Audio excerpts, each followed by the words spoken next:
If you are thinking of a bank that takes care of customers' needs by providing quality services with flexibility, reliability, and innovation, think Trust Bank Limited. With Trust Bank Limited mobile banking, you enjoy services such as balance inquiry, mini statement, funds transfer between accounts, exchange rates, mobile airtime top-up, stop ATM card, checkbook request, and PIN change. Our real-time gross settlement allows the customer to instruct the bank to transfer funds from their account to another account at another bank. Our expertise and experience in international banking is both legendary and the envy of the market.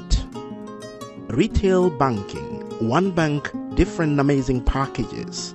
Whether you are interested in savings account, current account, time or fixed deposit account, lending or overdraft, our team of dedicated staff is always ready and willing to help you out with your transactions as you wish.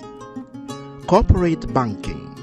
Trust Bank Limited offer the most convenient services for deposit accounts, credit facilities, trade finance, bond and guarantee, and foreign currency account. With e-banking, you can make electronic bill payments and online banking and enjoy 24-hour access to your cash with our ATM. With the largest network of branches and agents, we give you the convenience to receive funds as you please. Trust Bank Limited, proudly Gambian.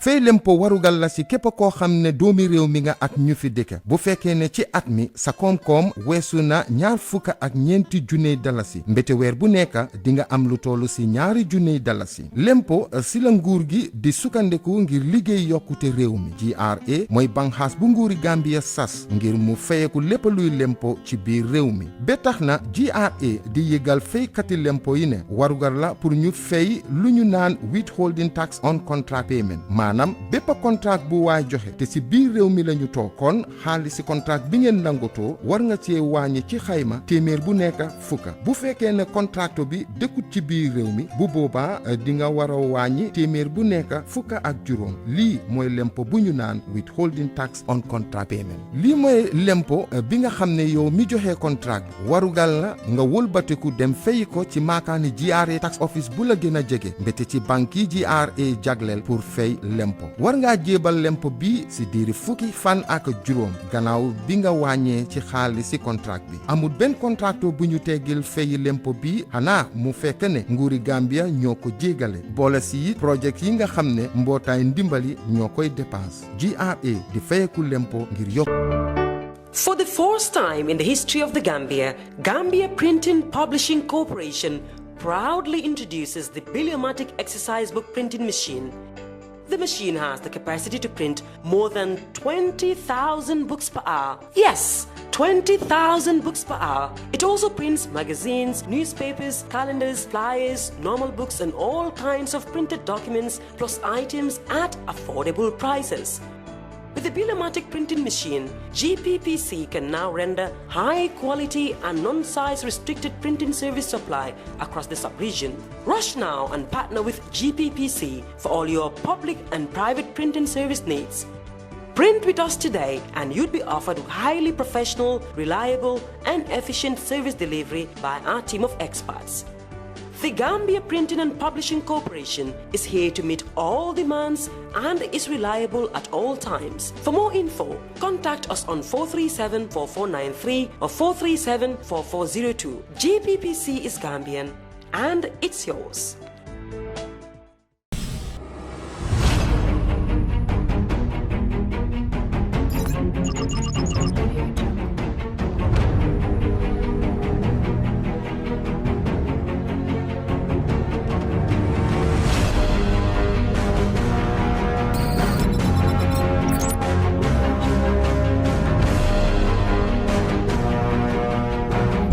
In communication, connectivity is everything. We ensure that the links never sleep. Quantities and qualities all in our data service, providing efficient, reliable voice and data service. We believe if you're not up to speed, then you're going backwards. Communications have to flow as fast as the speed of light. Whatever business you're in, having someone who understands your needs is critical. That is why we just don't offer you technology, we offer you solutions. Enjoy Gamcel's internet broadband anytime, anywhere. Your national operator, Gamcel, Yaibara.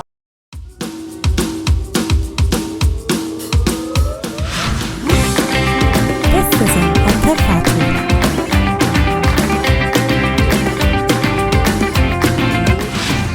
Fatou. Fatou.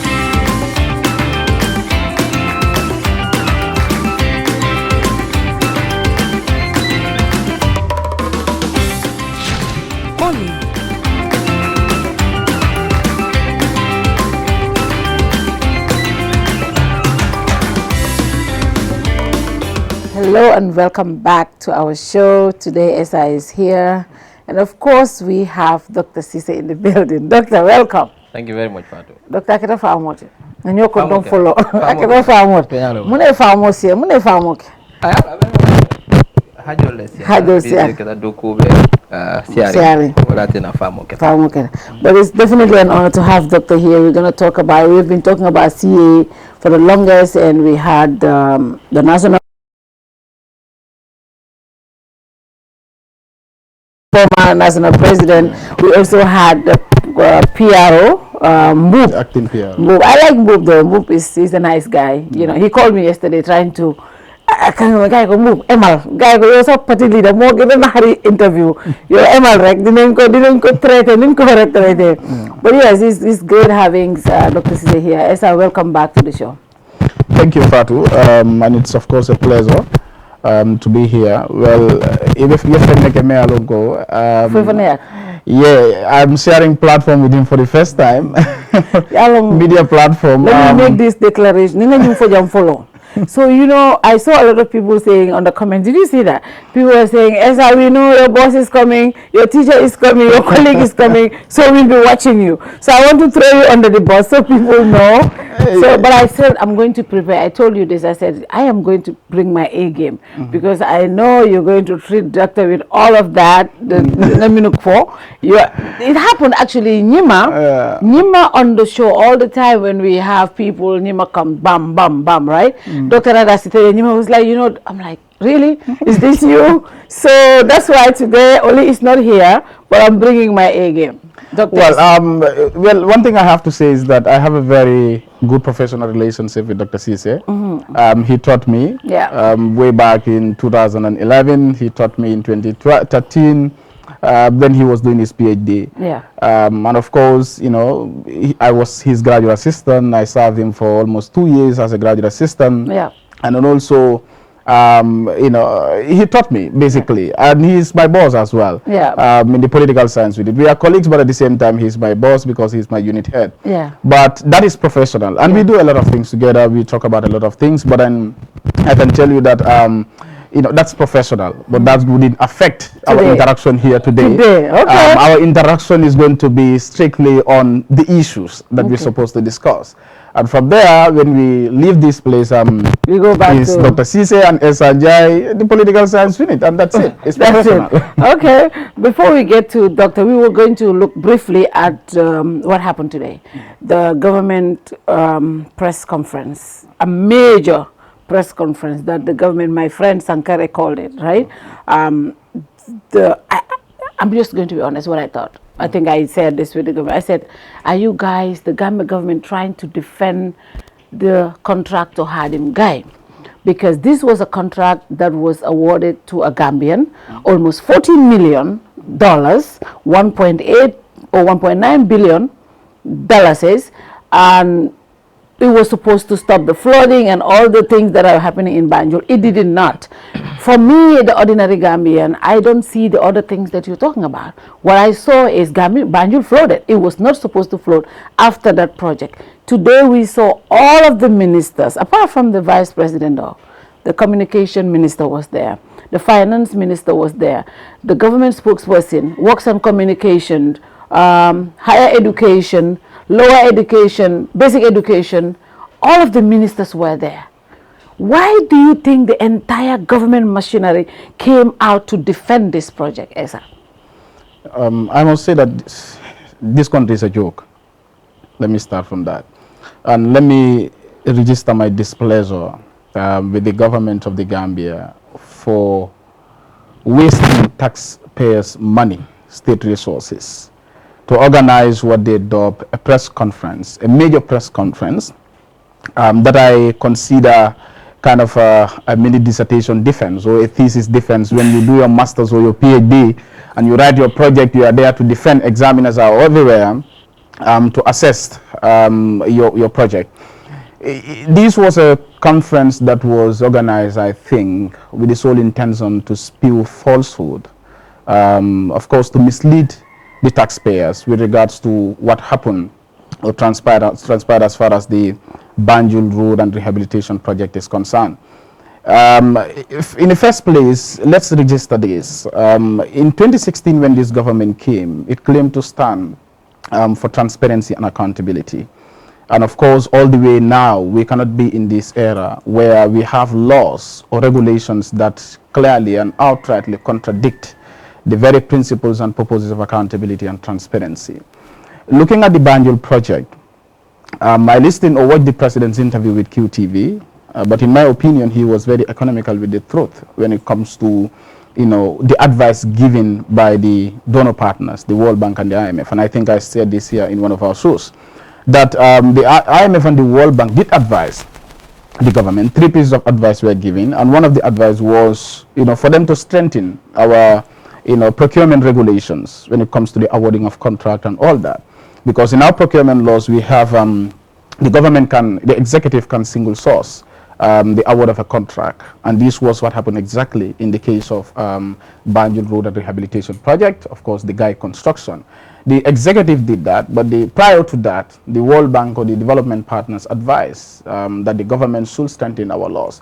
And I think as a government that is committed to the principles of transparency and accountability, the first thing they should have done was to really work on that. But what we saw was that they went ahead, the president met with Hadim Gai, and of course, said a lot of things, and of course, the Minister of Works then, Balamin Job, also vouched rather for this guy that he can really do the job. And I think that was the first corruption alert that Gambians should have taken very seriously with regards to this whole project.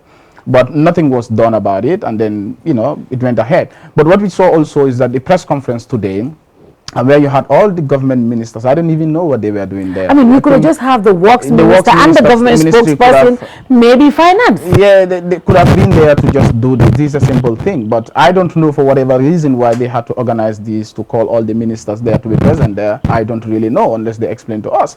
But what we saw is that they told us that I think the project started in 2019 March, I think, or February, in the press conference today. But the project itself was signed in May 2019. So meaning the project started before it was signed.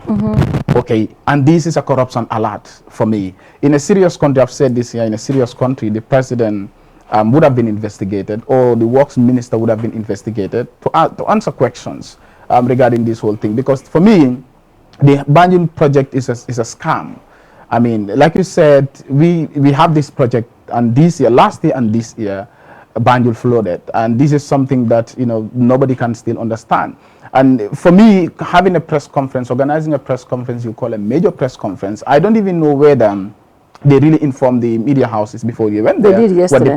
What the conference was about. But all I saw was that a major press conference, what it was about wasn't clear to me. They did say that was about fine. The project. So they went ahead and organized that. I saw PowerPoint presentations as if my students are presenting in my class. Actually, the funny thing was, it was the consultant who we also said here was single sourced. Was not anybody who went through any tendering process. Before his contract was single source. He came out to present, to do our PowerPoint presentation of what happened before and what it is today. And the part that really shocked me I mean, the audit report that came out on Standard newspaper said the contract was given a tax break. Even though the GRA had advised against that, the government still went ahead and did that. Now, today they brought the GRA Commissioner General, and I mean, when he made his presentation, what he was said was, yes, Hadim was paying his obligations towards the corporate taxes. He did not mention the tax he was supposed to pay on this contract. And their letter, what it said, what a journalist brought it to them, what this, the letter indicated was GRA advising government not to, because he has not met that threshold. And that was not properly addressed. So the conference still has opened more questions than data. Providing answers. Providing answers. Yes, certainly. And I mean, like I said, I don't know the purpose of the conference. For me, the intention was to mislead people. And in the first place, the mess should not have been created. When a lot of money, millions were pumped into this Banjul project, why having Banjul flooded? And all that we saw was the president coming out to tell us that, you know, this is something that happens in other countries. It happened in America, it happened in Senegal, it happened in Chad. I said Chad was, in fact, a very bad example. Why will you, you know, compare the Gambia to Chad? That flood happened in Chad. It's not the best country to cite as an example. But I mean, all in all, what Gambians should have, I think Gambians should have asked more questions. And this press conference wasn't necessary for me. The government, what it could have done was that to know that yes, this was a mess. The people responsible should have answered questions. If they realize that, well, there is something that they could do to fix it, I think they better work on that, to work with the relevant authorities to fix the mess. And I think what they could have done, instead of organizing this major press conference where you have the contractor to come and do presentation, I think they could have responded to queries raised in the National Audit Report. Those are things that they should have responded to, rather than organizing a press conference where you call a lot of ministers who have no business to do there. I'm sure most of the ministers, you know, must have files on their tables in their offices, but they left all of them and went to a press conference that that had no benefits, that wouldn't bring anything positive to their ministries. I think it's really a joke.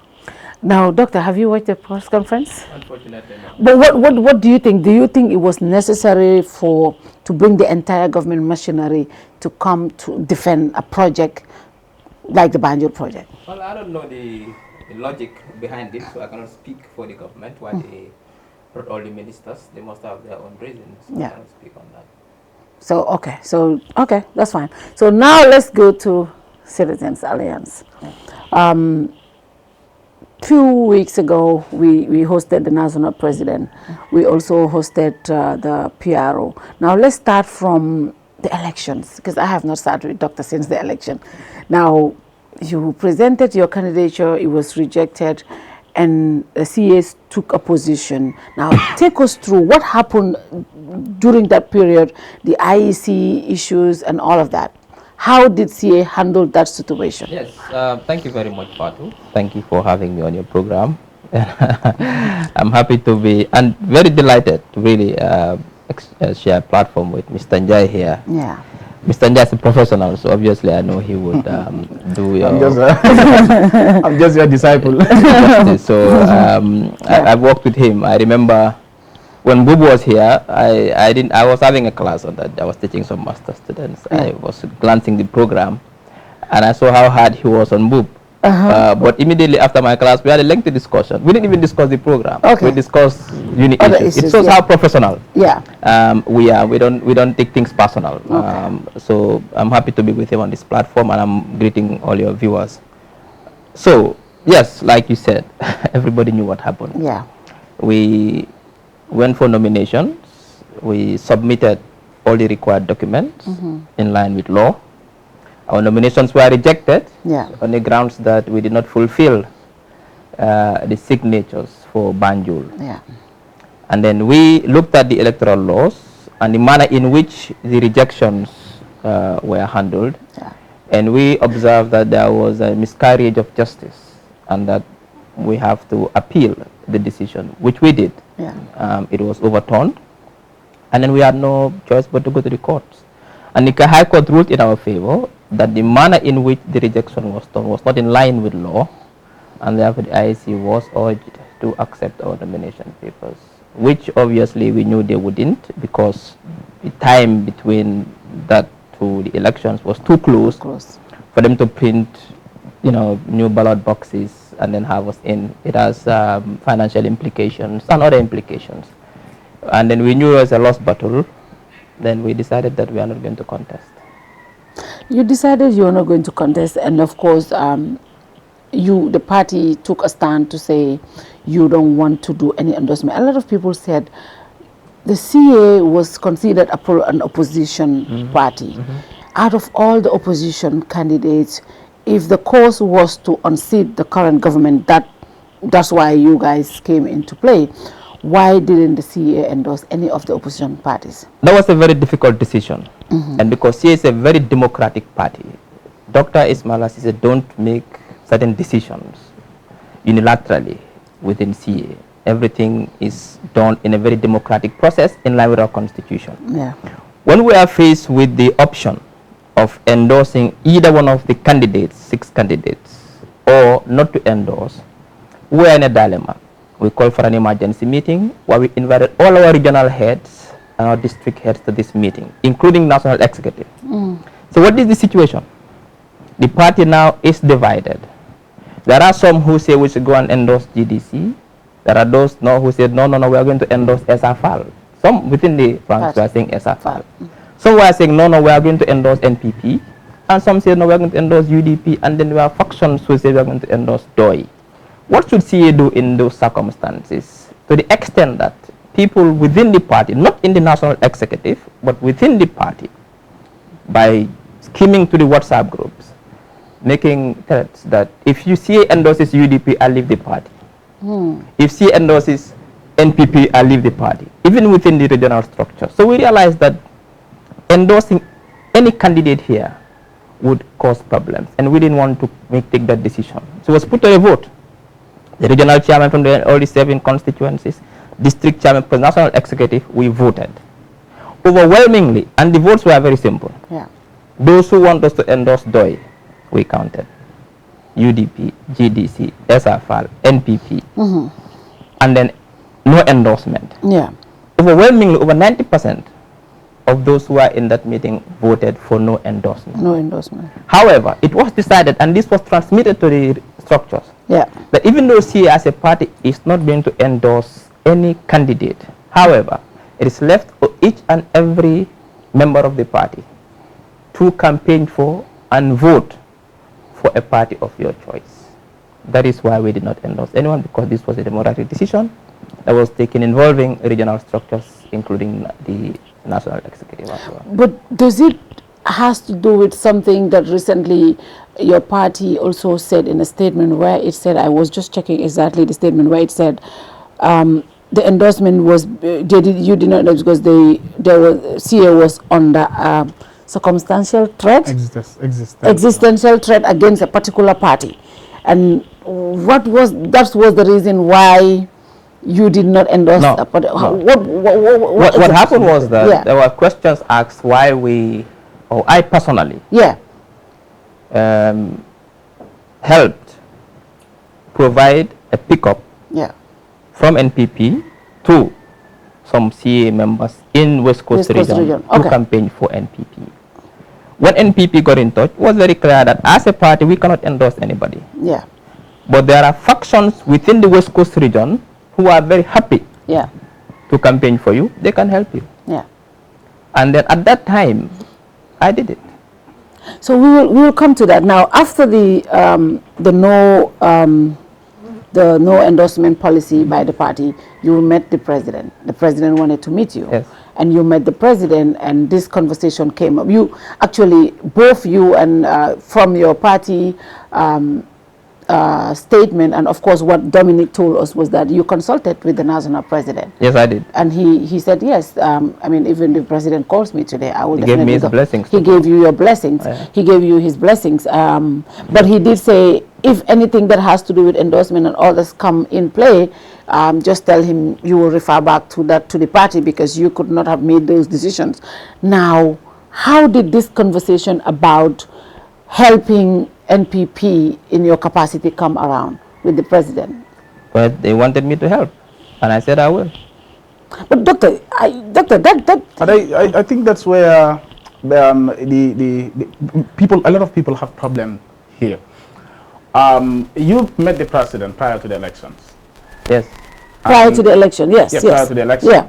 Yeah. And initially, when this news was out that Dr. Ceesay met the president, there were, others who said that no, it wasn't true. I remember very well when Marina posted it. Nene was fighting with everybody. Say, let me rectify that end, because I watched your interview and it seems like, one of the mistakes we did was the communications was poor from our end. The day it was announced that I went, I did not go. But you I went on a later date. No. But you met him before the election? Yes, but the day it was announced that I went, when it was announced by Marina, I got calls, I did not go. Okay. I went on a later date. Okay, fine. Okay. Fine, that's fine. Okay. So people have problem with this. When you met the president, and in your Zoom meeting, you clearly stated that you met the president in your personal capacity. Yes. That's what you said. Now, where we find the contradiction, personally, where I find the contradiction, and I think I told that tomorrow here. Yeah. When you said you met the president in your personal capacity, but again you said you met the president, or that decision was done in the interest of the party. The country. In your statement, the statement. Yeah, but I'm saying I'm adding that interest of the country. Yeah? I'm adding that now. It was done in the interest of the country. In the interest of the party and in the country. Interest of the which one? What are you talking about? No, it's the Zoom meeting that you had. Yeah. When you said you met the president in your personal capacity, yes, you said in the Zoom meeting that you also did this in the interest of the party. Meeting. That's what I'm saying. Or the helping bit. Which one? The helping bit. No, the helping the bit, because these are two different things. You can meet and not help. No. But what I'm saying is, you met the, whether it was the meeting, you know what you said exactly. Did you say the meeting or the helping? Now what I'm saying is that I met the president. I'm leader of Citizens Alliance. Yeah, you met him. My role is to protect the interest of Citizens Alliance and to ensure its long-term survival. Yes. That is my role. Exactly. And I make those leadership decisions without an explanation to anyone. And I will now take the responsibility if anything goes wrong. That's what leaders do. And I'm coming to that. Just allow me. You met the president in your personal capacity. Yes. That's what you said. But your role is to protect the interests of CA. What do you mean by personal capacity? Can you qualify? No, that's what you said. That's what you said. I was invited to go it's a private visit. Yes. Personal capacity, but I'm leader of CA. No. I'm coming. Just allow me. You said you met the president in your personal or private capacity, whatever you call it. That's what you said clearly. Of course, that's right. That's right. But you said you did this in the interest of the party. Yes. Whether it was the visit or the help, you did it in the interest of the party. Yes. Now what we are saying is that if you had done this in the interest of the party, but remember you equally said that you met the president in your personal capacity. Yes. We are seeing contradictions There's here. no contradiction. There is. What is the contradiction? The contradiction is that you met the president in your personal capacity, not in your capacity as leader of CA. Yes, but I'm leader of CA. But I'm coming. Yes. But you met him in your personal capacity. Of course. Not as leader of CA. Yes. But then you said again, I did this in the interest of the party. That's where the problem comes in. There is no problem. There is, doctor. No, there is not. Again, if you are meeting the president in your personal capacity, not as the leader of the CA, why consult the national president then? Because the national president, I see him as an advisor. He advises me. I'm in fact, that is why. You bring it in the party. I mean, Elsa, please, let's do something better than where I go as a personal or what interest. That is not it's the most important thing is I met the president as Ismalia Ceesay. However, why did the president need me to go and talk to him? If I was not a politician head of he wouldn't have talked to me. Exactly. So even though the visit was private, but yet I'm the leader of Citizens Alliance. It's like you're telling me that because I'm on a private visit to somewhere and I saw something that can benefit CA, no, I will not touch it because I'm on a private visit. But doctor, listen, go ahead. It's difficult to draw the line between the private and the public. I mean, yes, you have the privilege of making those, but once you are in the theater of things, in the thick of things, it's a different ball game. And I see no contradiction there. But seriously, there is. Seriously, there is. Even at that, Esa, if doctor says he visited, either him being in private capacity or in CS capacity, remember the CA has already taken a position not to endorse anybody. And we did not do it. Yes. But you, as in your capacity as the CA leader, helping the president's party. Did I endorse? Well, Doctor, you were part of it. Doctor, in your own statement at the Zoom meeting, you said you did that because there was an How do you I did it at that time. Yeah. I made an assessment of the situation at that time. And what was the threat you said? And my assessment was that the Gambia is better off with President Barrow continuing. No, but I want to repeat that. And at the same time also, there was a threat. There was an existential threat against our party. You see, my role is... What was that's where I want to come. What was the existential threat was? Yes. Some sections of the UDP were on assault against our party prior to the elections, to the extent that it felt like we are the main rivals. They went to our key members in Brikama. They mobilized some people from her street, which we don't even know, and took them to the UDP to say, CA is here to endorse from West Coast region. That's an assault against our party. They also went to our key members, people we adopted as father, as mother, to tarnish the image of the party, videoing them, putting them UDP t-shirts, and say they are defected. We are not contesting. So we realized that, look, we are better off with President Barrow continuing as the president of this country, for the interest of the Gambia and for the interest of the party. That was why I facilitated when they wanted help. I said, these guys want to help you. Give them a vehicle, they'll campaign for. And let it be clear. People thought that the vehicles were given to me. I took them to my house. I parked it. No. You facilitated. I did not receive any vehicle from anybody. But you facilitated. Ani mo klim so motola. But you facilitated. Motota mobulu. You facilitated. Jumale sendi manko Fatou jana akabe campaign and also ya lonko bring campaign yo banda. You facilitated it. But doctor, why did you say you did not on member care? Because I went on member care. Member care did not ask me that. Member care asked me for motor dilale. Motor did not. But doctor, this was Maminka. Maminka facilitated for motor the MPP. For motor the MPP. Ne jo dintela. Ha. Ya dinala fonde. Ni esa kwala tunko ko esa la jola jodiala. Em motor dintela. Yeah, the SL. But it's not even about your motor dealer. No, but he facilitated it. That's what I'm saying. The facilitation here was seen as a campaign that Dr. Ceesay did for the NPP by telling President Barrow, you have individuals in our party who really want to support not President Barrow. No, but you made the president. But I made the president. But that was not. Yeah, what I'm saying is that, see, I did not tell President Barrow to molest the West Coast region. Who did you tell that? I cannot disclose that. But you made the president. The president is the president. For us, that's what I'm saying. Okay. The president is the president of the republic. Yeah. However, NPP is a party with structures. No, I'm not saying if such thing will happen, it is not the president who will facilitate. It was somebody else. I'm not denying that. Let's come to the existential threat here. Yes. Okay. You said UDP was the existential threat. Yes, to our party. To your party. Their action. But there are also videos. There were videos where yourself and Rafi met with these two young ladies where they were putting on UDP t-shirts and you were asking them to remove it. Yeah, whether you told them to remove it, but you were talking to them and they were like, you asked them, and I am UDP and also, and they were like, no, we just came here. And some of the party members saw that as a sabotage. Of course. Why would you video? Why would you even have to apologize to share? What I'm saying is that, but fair enough, they saw it as a sabotage.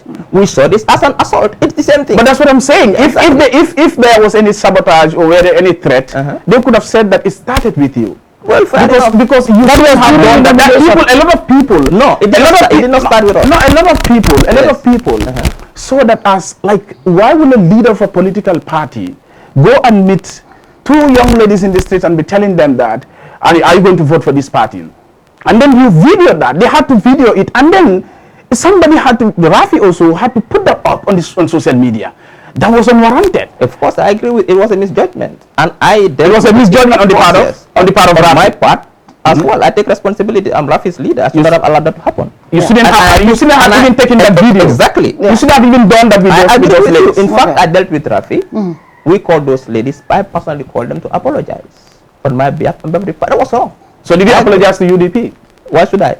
Because you did that. No, that was politics. No, that was politics. It was politics. It was politics of what we've seen. UDP members talking to people, removing the NPP side, put a UDP side. It's politics. Yeah. Right. Now, No, let me just come here. I mean, you said Gambia under President Barrow was better off at that election, at that time. Based on the circumstances. Based on the circumstances of all the candidates, Lawyer Dabo, Mama Kande, Halifa Sallah, Essa Fall, Abdullah Jame, Barrow was still better. Yes, in your view. Yes. What changed? Why? What has changed? Because the choice, everybody knew, came down to two parties, NPP and UDP. And you preferred Barrow than for me, UDP? for Gambia stability and continuity, I think Barrow was the best candidate at that time. Well, it's not only about stability, but here is a man that you've said that lacks the intellectual pedigree, in your own words, to take this country to where it's supposed to be. And for all intents and purposes, I mean, Barrow was not the right guy. Myself and anybody else, a lot of people were like, Barrow is not the right person for this job. But all of a sudden, and you wanted to remove this man, right? You form an alliance with some parties, GMC and the, how do you call it, the Dr. Jan party, with the intention to remove this man. And then you came, your party was rejected. Still you were adamant, even up to a few days before the election, you wanted to contest the election because you believed that Barrow was not the right man, the right person for this job. Knowing that this man lacks the intellectual pedigree, I don't want to use, let me just use these words, paraphrases, clueless to run the affairs of this country. Yet you prefer a clueless man to lead us.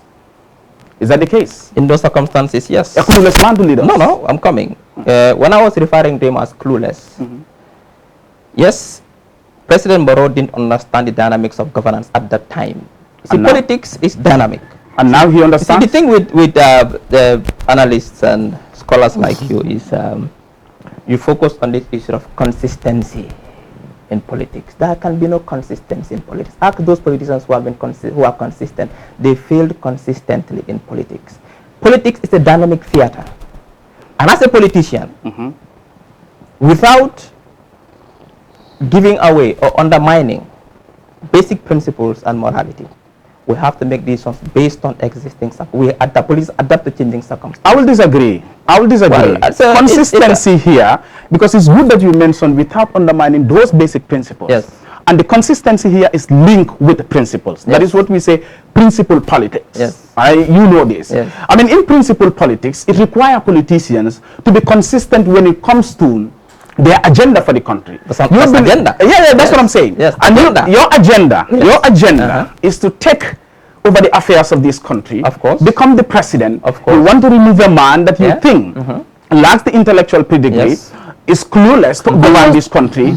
So that consistency should have been there. It cannot be there. I'm coming. Up to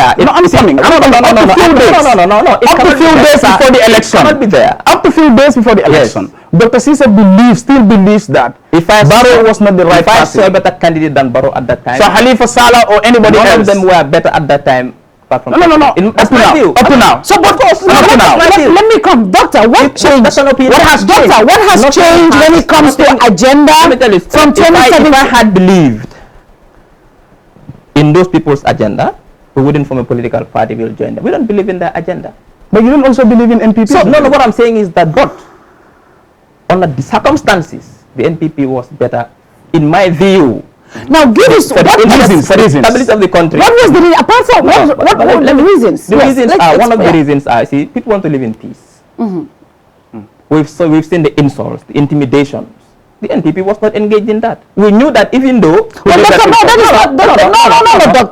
We have seen, let me come. We have seen NPP executive members standing on a presidential podium, calling out leaders and insulting them. And even so they were involved in that. We have seen the national president of NPP saying Mandinkas, the foolers, bringing tribal comments into politics. What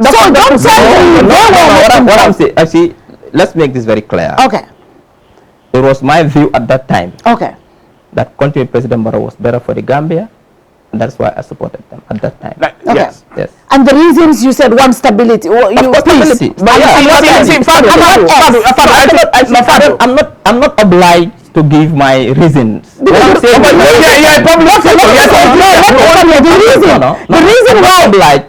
reason why we would want to know, I have said this here, and I even said, Doctor, you have vindicated. You are vindicated. You are the first Gambian to come when everybody looked at President Barrow as the guardian. When Barrow was our Barrow, all of us. What was happening? When Barrow was everybody's Barrow. What was happening then? What was happening is the government just. No, when I was speaking, what was happening? Government just. I was assaulted.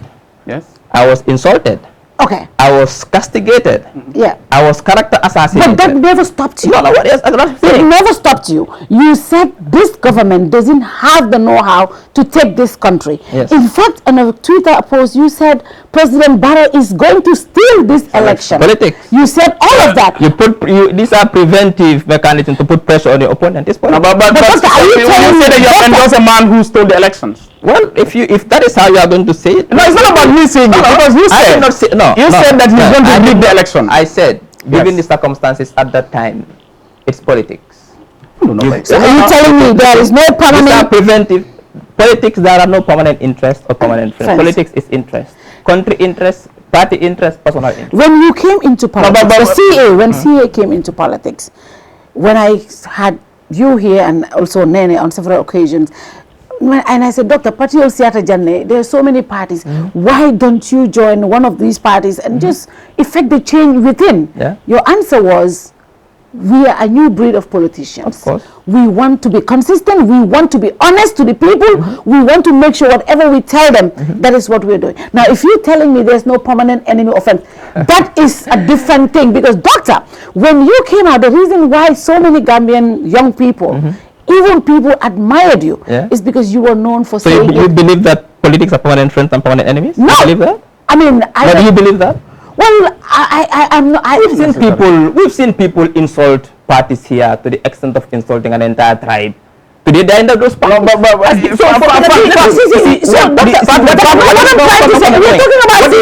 ideal?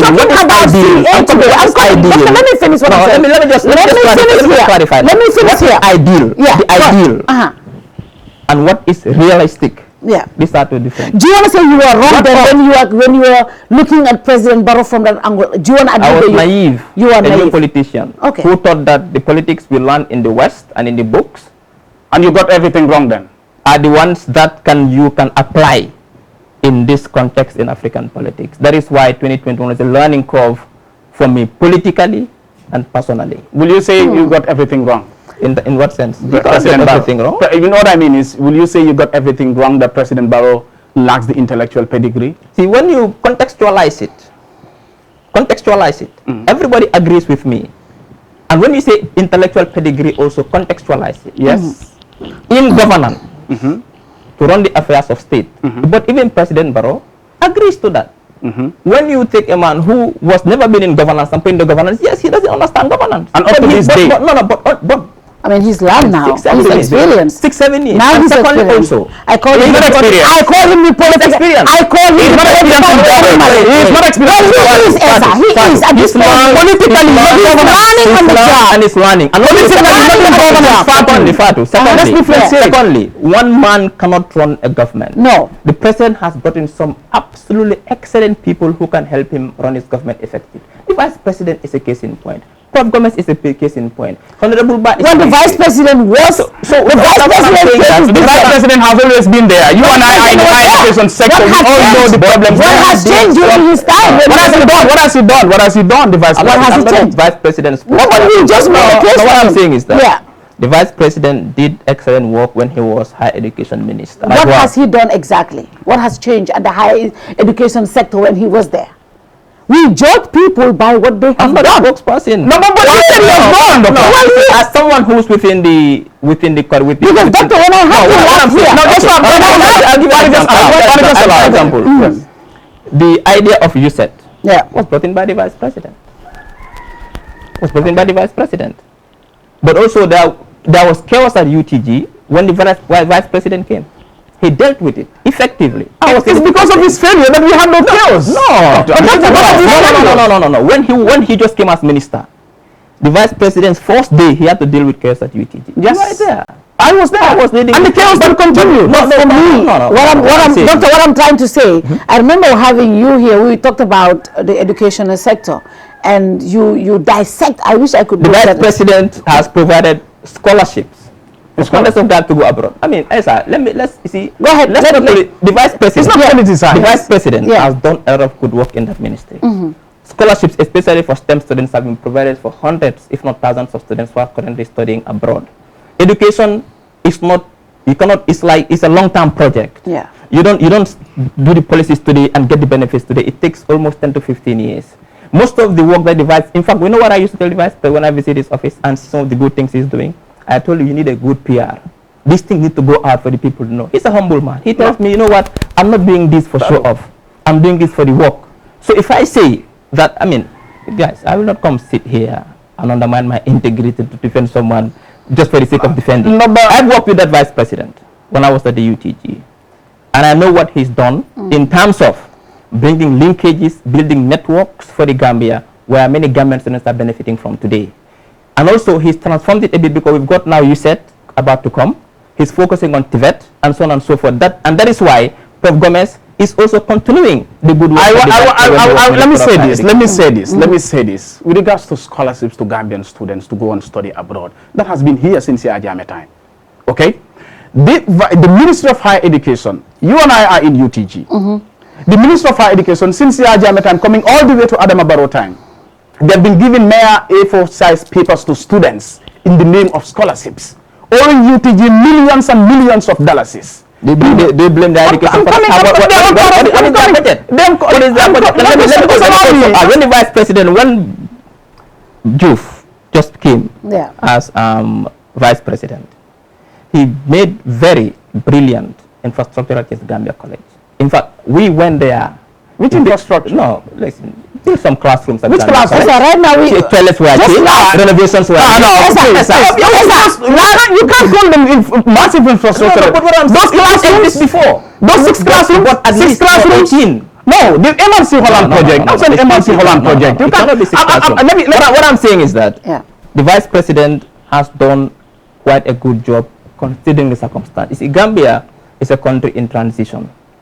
Every sector is facing challenges. Sometimes I think we are too harsh on some people, but despite they're doing a good job. I mean, Fatou, let me come here. We wouldn't divert the discussion here. We wanted to go. I want to go back to CA. Yeah. But one thing I want to say is that when it comes to the USET that he mentioned, well, you can have your opinion in public, you can have your opinion somewhere else, but I cannot just understand. You and I are in UTG. You've been in UTG since 2010, I think, right? As a lecturer. You know the challenges. Even seats in your classroom, students will stand over the window just to listen to your lecture. You know that. Students don't have... Is that the minister? Of course, the minister. Of course. Just allow me to learn. Just allow me to learn. Yes, sir. You know it's not the fault of the minister. Just allow me to learn. Just allow me to learn. Governance failure within UTG. No, it's under the minister. No. Just allow me to learn. The minister. No, I think you should just allow me to learn. No. Minister. Let him allow me to learn. Minister. I'm making a point. I'm making a point that UTG, that's just one example of one. UTG not having seats, students not having... I'm coming. Just allow me to come. Just allow me. Go on. I am telling you that partly the government is responsible to the Ministry of Higher Education, because you know and I know that UTG is subvented every month. UTG spends up to $16 million on salaries and other expenses every month. The government sometimes will give $800,000, $2 million maximum to UTG. Well, how do you expect UTG to take care of seats problems? How do you expect UTG to take care of lab problems? How do you expect UTG to take care of all the challenges that they are facing with those minimal amount of money coming from the government? That is not the minister's fault. Whose fault? It is the governance within UTG. No, wait. Okay, let him finish. Okay. Yeah, go ahead. The minister is Minister of Higher Education. Yeah. The entire subsector falls under his jurisdiction, but also science and tech. Yeah. I don't know if you understand. You cannot expect him to micromanage what's happening at UTG. People have been employed to work at UTG to provide governance and sustainability for UTG. Under his guidance, right? No, but he's the minister. Okay. He's the minister. Yeah, true. If you are appointed as the vice chancellor of the university, it's your job to run that university effectively. It's your job to also bring in ideas that can create revenue for the University of the Gambia and not rely on students' fees and only government subvention. Exactly. Universities today all over the world, some Nigerian universities have even stopped taking subvention. What you do is you engage in I'm coming. Yeah. I know. activities, consultancies, research, and so on. But when it comes to this chatting, that's the problem of failure of planning within UTG. And then UTG has a planning department. If the planning department realizes that for the past 10 years, the numbers are like, this is the graph. Every year we are admitting this number of students. It is projected that in the next 5 years, these are going to be the students we are going to have. You start to plan the infrastructure to get those students the chairs and the necessary classrooms. That is not the problem of the minister. No, if that is not the problem of the minister, it's the management of UTG, like the governing body, the UTG governing, and of course, Prof is now the Minister of Higher Education. Yeah. He was at the UTG. Now, what makes him a good manager then? Why should we? Why should anybody say? But Prof was dean. But he was part of the management. No, I'm coming. No, but up to now, he was part of the deputy vice. He was in fact an acting vice chancellor at one point. At one point. Period. Yeah, I know it was a short period. But he was part of management. But he was a deputy vice chancellor. Somebody should take responsibility. He was part of. He was part of that. Now, if you want to blame Prof. What I'm not blaming. Because since you were saying he's not the minister, I'm telling you that Prof takes the responsibility then.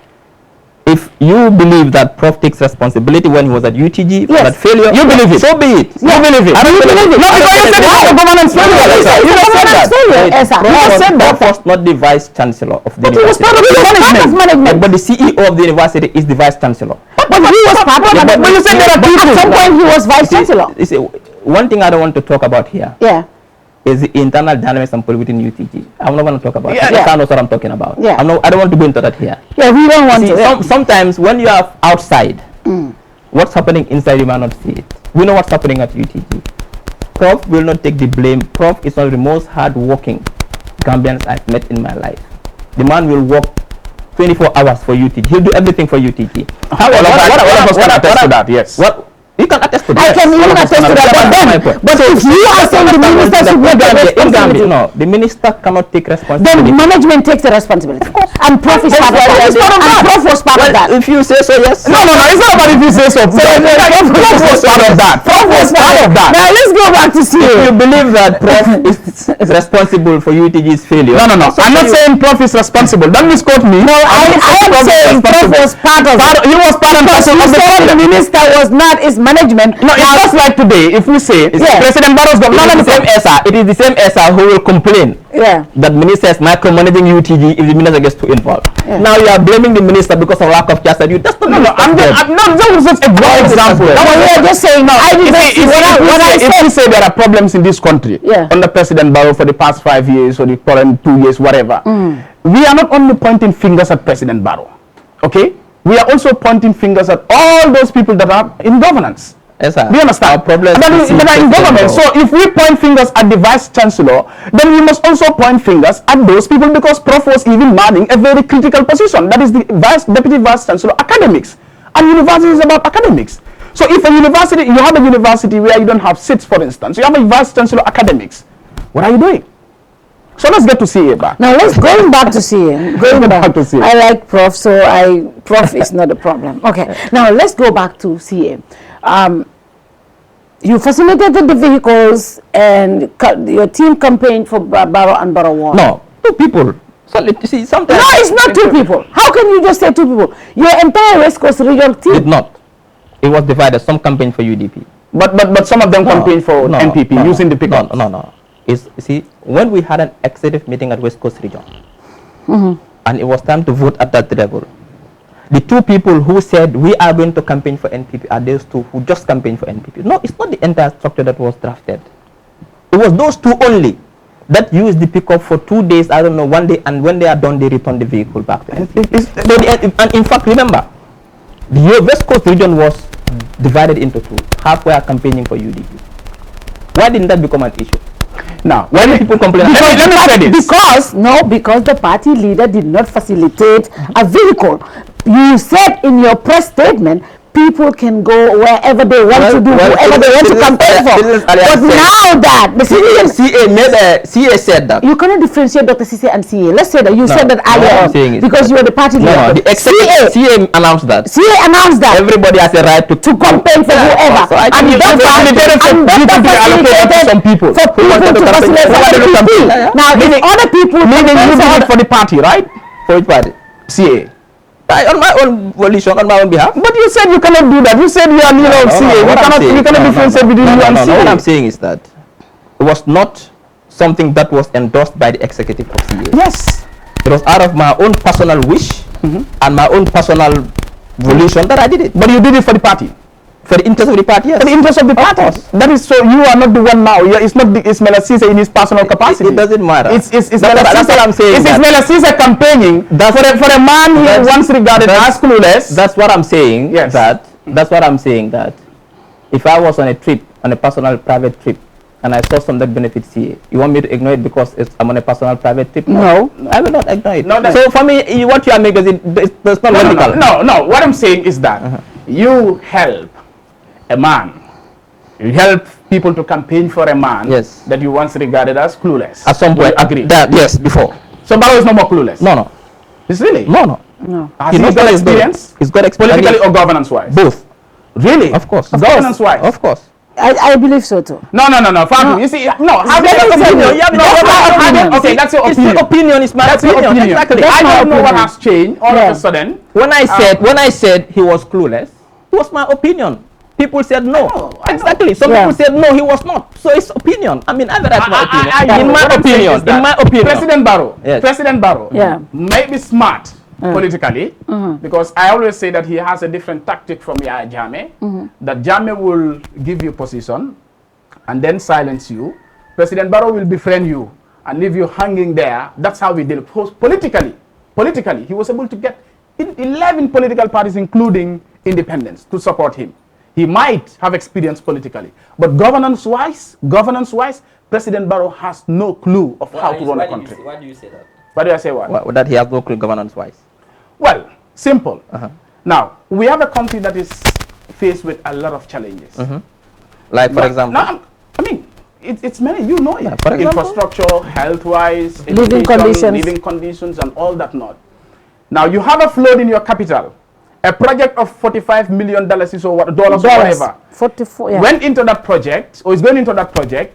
This capital city flooded. All that you have to come and tell us is that, well, you know, this is ordained by God. This is something that happens in other countries. But I'm coming, doctor. Let me just allow me to laugh. All that you have to tell us is that you know this happens everywhere. It happens even in Chad. So let's stop the blame game and come together. When you are experiencing governance, as a leader, that should not be the first thing you say. Okay, I'll tell you something. I'm coming. What do you say as a leader when that happens? Someone experiencing governance and is interested in accountability and transparency will make sure that you get to the people responsible for that job. What went wrong? Our intention of this project is to make sure that we fix the mess in Banjul, that there shouldn't have been any flood in Banjul. There was flood. All that you did was to go and meet those people and be telling them stories that let's stop the blame game and work together and fix this country. And then someone with an experience in governance will not also go and face the media and tell them that, look, this guy came, he told us something that is too good to believe, and we had to give him. I call my experts here and there. That is not a person with experience in leadership style. That's not leadership style, dog. That's but also, you know why you disappoint me? Yes. You are a political scientist. I'm not a political scientist. I'm a political science lecturer. Okay. Yeah. Okay. You know the difference better. You know politics very well, and you know development very well. The problems that the Gambia is grappling with today is no fault of President Barrow. Whose fault? These are perennial problems. Failures of previous government to plan proper. How you plan government is long-term planning. Yeah. In 1990, the government in power should have sat and said, what is our development plan? What do we want? How would Gambia look like in 2030? What is the population projections in 2030? How much electricity would we need in terms of megawatts? How much water would we need? How many schools would we need? How many nursery schools? How many roads? They look at how many cars will be in 2030. You start planning the roads for 2030. These are long-term projects. Barrow inherited Most of these that are perennial. NOVEC was having problems since in the 70s. It wasn't solved. You cannot expect a president within 5 years to solve that problem. Education. The current failure of the students at WAS, I see people blaming the government. Education is long term. Yeah. When they started grade 1, 12 years ago, is when the problem started. And now is the harvest, is the results. You cannot blame a God that came to power 4 or 5 years ago, the failure of the students at WAS. Let's be honest with ourselves. And stop the politicking. And look at planning. Today, we know why I will blame Barrow. We know why sometimes I have issues with Barrow. The lack of now planning. Now he should start the planning now. This is what I'm saying. Now President Barrow should do the planning now to say the previous leader did not plan well. That is why I entered this problem. They did not look at the population projections that in 2021, Gambia will be 2.5 million people from 1.2 million in 1990. How much electricity would Gambians need in 2021? Water, schools. How many will be young people that will need jobs? How will housing be? Climate change. So President now, his role now is to try to solve that problem for the next generation now. And that's where President Barrow now should come in and get the people to sit and do that planning. But do you think that's a failure because President Barrow's government started 5 years ago. There was no planning. And that is why we continue to have these problems. You see, the problem, I'm coming. The problem is our problem. Okay. Fatou. How is it our problem? And until we change our attitude. How is it our problem? When I look at Gambian social media, everything is personal. Yeah. When I go to other countries and listen to their TV, they bring issues, their political discourse is on issues, about ideas. Yeah. Here we undermine each other. We undermine everything. Yeah. Everything is personal. We are selfish. We don't want to work for the interest of the country. Anybody who wants to go with Hechala, Sabana, Motitala, obviously. Yeah. Fatou, even if we make you the president of Gambia today, with all your good ideas and all your good intentions, if the population, the citizens, the people around you who are working for you don't have the right attitude and the right mindset, you will fail. Suddenly. Just allow me to come here. But what I'm saying here, what I'm saying here, now that you said the president, this government, have you seen any plans of planning as to what they want to do? Because we continue to have a bad education system. We had them last week. We continue to have flooding. We continue to have all of these problems in our country. Land tenure problems. All these. What kind of system do you think President Barrow has put in place to avert this in the long run? Now, the first 5 President Barrow was mad in politics.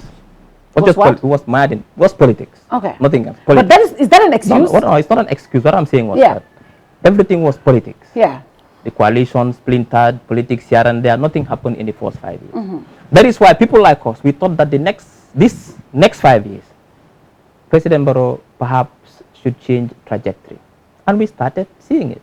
How? Started bringing people in government who I personally believe that they have what it takes to help him do the planning for him. Yeah. I don't know if you understand my point. If you look at digital economy, the reforms he's done within the ministry, the people he brought, even though yes, still there are people in the ministries, in cabinet who I think really should not be there, but the ones he's brought in so far, building a team, I think once he gets that right team, and those watching, I don't want to be part of the team, don't think that I'm here looking for job and no.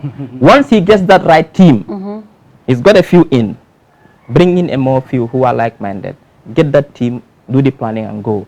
Governance is not a one-day business. It's not a one-week business. It takes time. Yeah. Governance is complex and it takes time. Let me make this point. Yeah. I must also register my disappointment. Because you said you don't expect President Barrow, we don't expect President Barrow to fix these problems. These are perennial. No, I'm not saying, no. I said he did not, I don't say he's going to fix it. He said he inherited. President Barrow has 2 roles. But he has two complex tasks. The first task is to solve current problems. That is why he was elected. But I think you should just allow me. I'm coming. I just want you to say that. Don't misquote me. No, I said that. Okay. No, I just want to clarify it. Barrow has 2 tasks basically. Yeah. The first task is to solve today's problems. Yes, but also the most important task is to plan the Gambia for the future. Ahead. Yes. Fine. You said President Barrow is not to be blamed for the mess or the problems that we are facing. Yes. Because he inherited these problems. These are perennial problems. Of course. But here is 7 years, I think 7 or 8 years since Barrow came to power, right? 6. 6 years? Yeah. Since 2016. It's too early, or we can't blame President Barrow for all that. after 6 years. But just few months or less than a year into office, President Barrow came to office. Dr. Ceesay was out there being very vocal and critical. Yet, why didn't you realize that it was too early, that President Barrow could not have fixed all those problems because he inherited them? Okay, these are perennial problems. You did not know that at that time, when you were vocal against this man, to say that you should fix this, you lack this, you lack this, you lack this. I was 6 years. I was young and naive like you are now. No, I'm not. I was young and naive like you. Let's be honest. At that time. But I think the excuse now is that let me tell you something. Let me tell you something. See, I've learned a lot over the past years. I've developed a lot. I've learned a lot. And you don't expect somebody to fix a mess that has been there for 50 years to do it in 5 years, considering the circumstances at that time. Considering the transitions always from autocratic democracy are always complex. And are always challenging. So you have a system where the government, the country itself is polarized along political ethnic lines. Everything you do is either politics or ethnicity. Certainly. You have a civil service that is rotten to the core, where people don't come to work on time, where people do whatever they want to do, where people don't have any good work ethics, where people just, people just do whatever they want to do. Do you understand my point? That is happening at that time. Now, and then you have all these challenges happening. I mean, obviously, at that time, when I was speaking at that time, I just came back from my studies, living in the West for over 20 years. I thought that what I saw in the West and how governance is done and how leaders behave, we can just come and now replicate it here. Now, doctor, but it's not that easy. It's not that easy. Doctor, it's not, and I agree with doctor that speaking at that time, that's why a lot of people said, for Dr. and I said that to you, right? You were talking when it was not fashionable to do so. Yes, but exactly. But what I'm saying is that. But doctor, what did I say at that time? But doctor, believe me. Now let's say. So will you take back those words now? No. I would not. If the experience I had today, I had them 6 years ago, I would not utter. No, you don't have uttered them. But now you have uttered them. In that manner. In that manner. Yeah, but now will you take it back? I will not. I will not go into that. But no.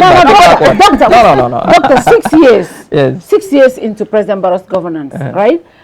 When this government came, the reason why the donor partners and the international community came, the agenda was clear: civil service reform, security service reform, sector reforms, a new constitution. Nothing happened in that 5 years. Now, for President Barrow to be able to even effectively work, even with this team you're talking about, if we don't have the civil service reform, we don't have the security sector reforms, we are still going to be in the same place. And we have not seen that. I will say here that President Barrow is not perfect.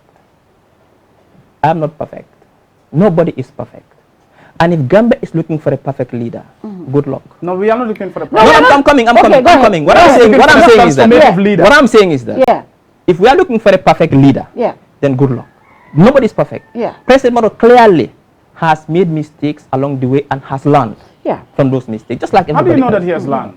But doctor, what I'm saying is, I'm quoting stuff for you. The civil service reform, security sector reform, all of these reform agendas. That's what I'm saying. That in the first 5 years, the first 5 years, mistakes were made. But we haven't seen any signals. December, that is now we are challenging now the president. We are into the 8th month of this president. Now me and you now are citizens. I'm challenging the president to take those reforms seriously now and make sure they are implemented to the fullest. Okay, now let's go back to CA. Now let's go back to CA. Back to CA. You met the president. It was out there. After the elections, again, you met the president to congratulate him. I said you congratulated a man that you believe, stole the elections. I did not believe he stole the elections. But you said he will before the election. He said he will. He will, and he did are two different things. But you believe that he will. But like I said, that was a preventive mechanism to put pressure on your opponent. Was it really? Yeah, I mean, obviously you can. Pseudo-democracy, you said. Of course. Fine. You met the president after and you congratulated him. The elections, let me underline in bold letters, were not rigged and they were won and lost in a free, fair contest. Now you are changing, right? I'm not changing. No, you said he will. Now you said he has. Now he said now I'm saying that's what I'm saying. If I said SR will beat his wife, and Esa came to kiss the wife. I say Esa kissed the wife. At the end of the day, So he you did not did kiss the wife. True, that's true. Fine. You met the president, you congratulated him. Yes. You went to his inauguration, you granted an interview. A journalist asked you whether if you call to serve in government, whether you will take it. You said, well, you don't own yourself, you belong to the political party, and you cannot say whether you'll accept or reject. You will see how that goes. But later on, there was problem in Citizens Alliance. The national president resigned. Even before he resigned, we had rumors here and there that there are problems, internal problems within the CA, but nobody could come out to talk about them because we did not hear them from the horse's mouth. Yes. But later, the national president resigned. Yes. And of course, one of your, I think you call a co-opted executive member, Yes. Jalo Brikama, I mean, had issues with you, your party. You went to member caring first, and he went to member caring, made some allegations that that's a vehicle issue, and then all of a sudden, the national president resigned. Yes. And in his letter of resignation, he said clearly, in very clear terms, that I hope this will trigger a kind of a rethink. I can't remember the exact wordings, but he was kind of talking about, I mean, for the CA to rethink and bring that honesty, okay, to have honesty within the party. It shows that message itself shows that there was a big problem within the CA, especially when it comes to honesty and standing by the values and principles of the party. People have their opinions and perceptions about how things evolve. What is important to note that no political party in the world survived without any challenges, whether internal or external. Every party, PPP had more serious challenges that CA has. At that time, it wasn't social media. At that time, na alfal ikanyo suturale kata badimbo na kacha. Mbuka fintere ngata fatfasu. No. Dominic Mendy, our former national president, is a well-respectable one. I adore him a lot. I've learned a lot from him. He's my mentor. In fact, I call him my political father. Well, you did not address him that way, Barrow Doctor. calls Davo political No, father. Doctor. No, but you did not address him that. No, like I'm coming. that. You can come later. Okay. He's my political father. If I was somebody's father, and even if I had gone astray and see my son going astray, I bring him back and put him online, and not send him out of the house. That's what I was expecting Dominic to do to me. That where I falter, I'll make mistakes.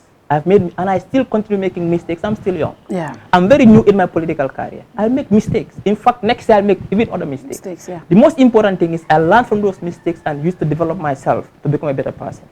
Even if I had made mistakes, what happened during this period? I was expecting my father to call me and sit me down and rebuke me and tell me whatever, he can even lay me. And then we deal with it, we go out. Will you say meeting the president and facilitating the allocation of vehicles was a mistake on your side? I wouldn't say that.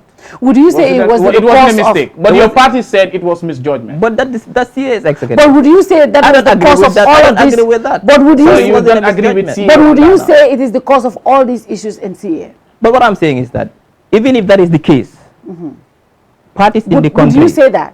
It might be because that triggered it. But for me, I'm coming. That triggered it. But for me, it should not have led to the extent that the party was nearly was in turmoil. I mean, for me, okay. Even if for the sake of assumption, just as in for the sake of assumption, that clearly was a misjudgment or a mistake, you still deal with it internally, and then people account for what they've done. Even if they had told me that, Doc, what you've done is wrong, resign, I would have done that. I want to say this. I was listening to you very carefully. Yes. And you said what you expected Dominic to do to you as a father, a political father, was to come, even to lay you or whatever, to tell you that what you have done is wrong. If he thought that was wrong. That was wrong. Yes. And clearly from Dominic's interview here, it seems the problem that he had, there might be many, but what he pointed at was your visit to State House where you took vehicles. I did not take vehicles. Okay, wait, let me go. Okay, where did you rephrase that? Okay. I did not take vehicles. Okay, fine. Yes. Where you facilitated the allocation of vehicle to West Coast region, your mobilizers or whatever at West Coast region for them to campaign for President Barrow. That's what you did. Because his problem was, he said when this happened, Abdurrahim was very angry. He went out and spoke about this and you were not happy. you said the man should be removed from the party. Right. Who? Dominic. He said I said that? Yes, he said Let me clear that. Just allow me, then you can clarify. Just allow me. Because I forget. Yeah, that's what No, you'll not forget. I'll remind you. Go ahead, He said this is what you did, and then he was like, no, let's solve this internally. And all along, since December election, this was exactly what he was trying to do, according to him, to solve this internally. He, in fact, cited an incident where you went to his office. When you left his office, you were coming down. Abdurrahman was You saw Abdurrahim down, Yeah. and Abdurrahim was to go there, but I think you sent him a message or whatever to say, kind of depicting that he was conniving with Abdurrahim. Yeah. He said it. Yeah, you can watch the interview again. Yeah. So it seems like Dominic had an issue. Okay, let me explain that part. Just allow me to No, you will not forget. Compartmentalize your issue so that just allow me to learn. Just allow me to learn. Okay. I know if he takes over, then I'm done. I'll also forget. He said it seems Dominic has a problem with you doing that act. Okay. And he said, just allow me to learn. Yeah. And he said, when he reprimanded you, you confess that yes, indeed, I facilitated for the allocation of vehicles. When he said that, he said now, he told you that you shouldn't have done that. And you agreed that yes, you shouldn't have done that. Okay. So for me, I'll tell you what happened. If you had agreed that Dominic should have corrected you, then it means you have agreed that Dominic... No, wait. Dominic believed that you made a mistake. No, wait. Okay, let him come. You know what happened? Yeah, what happened? Let him come in. The day the vehicles were transferred was the day I informed Dominic. Our first executive meeting immediately after the elections, this was discussed at executive, that I did this. It was discussed at executive. It was okay for everyone. Really? Of course, at the executive meeting. Dominic was there? Of course, he chairs the meeting. The only place they rebuked me and said, what you did was wrong, is when they said I failed to inform the executive that I was going to be president. And I apologized. That was at a later meeting. But your party is contradicting itself. No, I'm coming. You see, I'm telling you, see, party members are alive. In the executive, they're alive. I'm coming. It's not about Dominic or anybody. No, it's not Dominic. If I sit here and lie, even those in the executive will not even respect me anymore, because they'll say, we had Dr. Wulia for it. What I'm telling you is that this issue was raised at executive meeting since January. In fact, I remember one meeting. No, it is.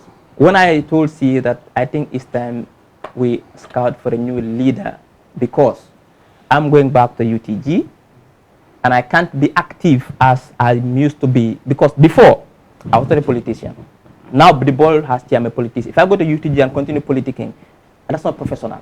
It's a conflict of interest. I said, can you please get somebody to replace me for the meantime whilst I'm going back to UTG, because I have my publications to do, I have to teach, I have to focus on my family, I've been for a very long time, and so on and so forth. It was one of those January meetings that this thing was all discussed. You know what triggered this again? When he went to Member Caring and talked about it. I did not say, I cannot expel anybody from CA.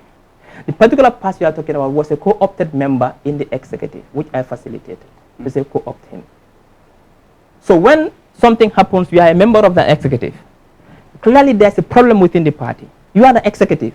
We expect you to come to the executive and table it and say, I'm not happy to adopt it, X, Y, Z, we discuss it. I'll not go to the media without giving notice. Not even notice.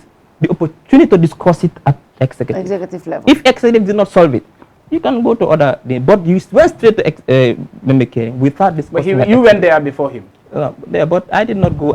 You didn't listen to my interview? Yeah, I listened. I didn't even touch on it. You did not talk because about it. Because Hamodu called me to say you have to come and clarify that they give you 5 million. What 5 million? I mean, the people who are saying 5 million. Those are the people who have 5 million problems. For me, 5 million is not my problem. When I was hustling bank, hustling start follow. That is their problem. They think that anybody, what you will say now, brown envelope, those women can tell a problem. What 5 million? Don't go 2, don't go 3, don't go 5. Yadina nyai, if I get bagol kon. Nothing to say. Let me say I'm coming. So bajalako, do fana do kan call. Nso moto kilina. Moto jmambe se mo press moto 5. So it shows how sometimes retarded we are in our thinking. Mala moto lulu so aba paka ya len so moto la. 5 for president Moro akakudo boni 5 minutes or 5 minutes. But let me say this. No, Ntema mobile party on. I did not expel anybody. Even no, he did not say you expel. No. He said you I said did the not. man should No, leave. no. He said you said I the did man not. should No, leave. I don't have the power. Okay. I don't have the power. They brought it to, in fact, I not even bring it up. The executive brought it. They say, what do we do with this particular person? I said, well, look at the Constitution. I said, look at the Constitution and see what the Constitution says. They went and looked and said, well, it says that there's a violation of the Code of Conduct.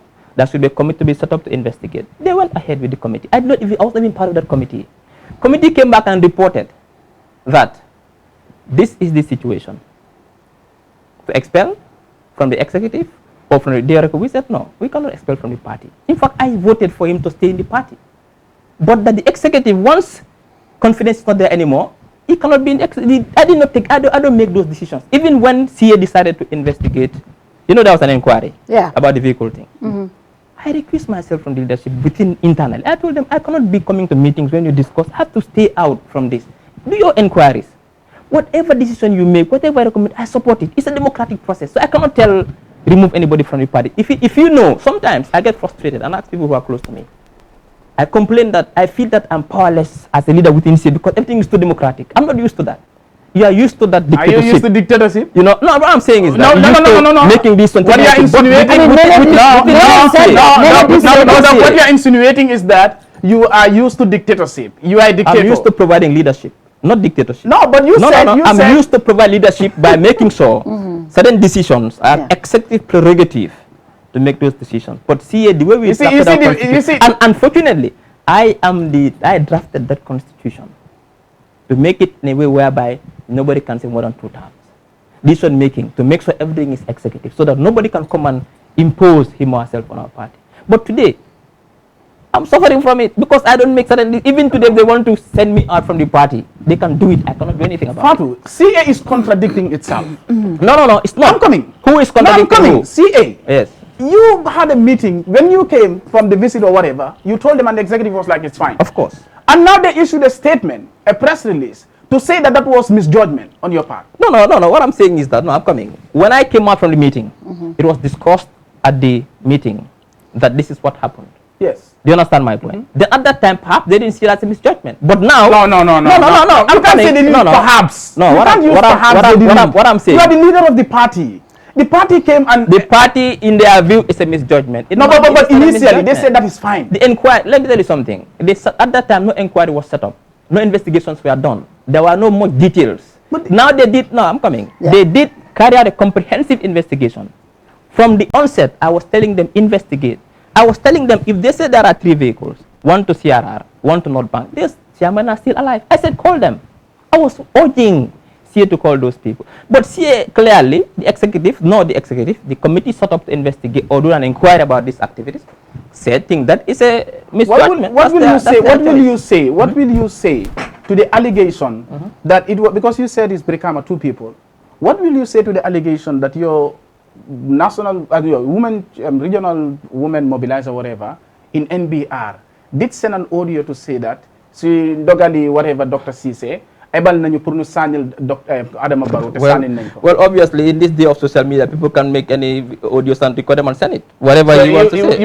I did not speak to that woman. You did not ask them to vote for President Barrow. Well, I will not go into those details. What I'm saying is that, but you said clearly that you prefer President Barrow to win that election. Yes. So it will not be wrong for one to conclude that you indeed asked your people. Any obligation to say, to explain how the details of what happened at that time. I will not. No. What I know is that clearly at that time, I preferred Barrow to win.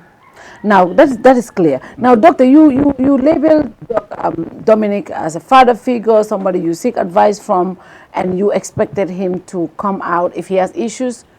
Come on, dingo. You know, I have for ten. But in our culture, Dingol Fana will not call their father an idiot or make certain statements. Did I call him an idiot? Well, right after his... Now I wanted to ask what warranted that statement. Right after his interview, you tweeted. You tweeted that I will not respond to lunatics and rubbish. Who are referring to? There were people on social media who are making all sorts of allegations and all sorts of statements. What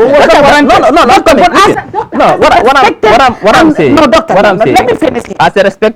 As a respected young politician, yes, somebody who people look up to, somebody who has... Was it right for you to do that? It wasn't right. Was it right for you? It was not right. I overreacted. Yes. I was impulsive. clearly there was so much pressure on me. We are talking all sorts of things. 5 million, 4 million, he's been bought 3 vehicles, people call him, I mean, obviously. Especially if these allegations are coming. Not true. You see, I have a mother who is 24 hours on social media. Yeah. I have sisters, I have kids, my children are on social media. They see these things. That is why we need to be very careful what we write and say on social media. It can be destructive. I don't know if you understand my point. Will you apologize? Now, I was, like I said, I'm not perfect. Yeah, you overreacted, I know. When I saw that, I was young. like, this is not Ismaila. I am still young. I'm still learning. Let people not, you see, sometimes I say that the standards they hold of CA and myself too, they don't do it other political parties. Of course, because this is... I sometimes make mistakes. I'm not perfect and I'll continue making mistakes. However, I sit and reflect and realize that this was a mistake. I learn and make myself a better person. Will you apologize? If I was to reverse the hands of time, I wouldn't make that utterance. Will you apologize? Well, I apologize to anybody who thinks that those statements were inappropriate. I apologize. No, but it's not about who thinks. You yourself think that. No, what I'm saying. Yes, I apologize. It's very easy. Now, okay, Esther, I apologize for those inappropriate statements. They should not come from a man like me. They're unbecoming. Yeah. I just want to say one thing before we move to another point. I'm just sorry about that. Yes, okay. I mean, yeah, the reason why a lot of people will say, no, this is not Ismaila, because when I saw that tweet, you know what came to my mind? I'm not on Twitter, but somebody screenshotted and sent it to me. And I was like, maybe his account was hacked. It wasn't hacked. Ismaila makes mistakes. Yeah, so that's what I'm saying. Ismaila's but I think that mistake was so costly. That was too much. And I was like, here is a man. The reason why a lot of people will hold you high is because you and I know, in the political history of this country, the second politician to hold a degree in political science is yourself. Your uncle, the late Lamin Wajuara, may his soul rest in peace, was the first. And no politician in this country got that education, that charisma, that, ambition. All the good things were there for Ismaila. Yes, sir. I totally agree. And he's also human. The bottom line what I'm saying is that he's also human. I've made mistakes in my life. Yeah. I'm still making mistakes. And he'll continue to make mistakes. Yeah. If you see anybody who is successful today and said he never made mistakes, well, that's not true. Ask him again. That's not possible. I was impulsive. Yeah. I reacted. It was unbecoming, and I apologize. Now, Doctor, your national president, who worked with you along for the past years, said Dr. Ceesay and Rafi Diab should not even belong in the CA executive. He called you as liabilities. Liabilities to the party. Well, that's his opinion, and I respect his opinion. Now let's come to the spokesperson, Nene Frida Gomez. The party suspended him because she leaked, according to you guys, a communication that was actually referring to us as being a UDP platform. And I said, well, if we are UDP platform, this is where they always come. And I have personally... CA did not label your platform as a UDP platform. An executive member of CA did. Speaking in his personal capacity. Yes. In his personal... And you don't find that troubling, Doctor? No, what I'm saying is... You don't find that troubling? No, as an executive? We said we've been labeled. No, Doctor, no. I'm coming. I'm not a politician. What I'm saying... What I'm saying is that... Yeah. First off... And this is not the first time. He made a comment in his private capacity in a closed group of not more than 15 people. Yeah.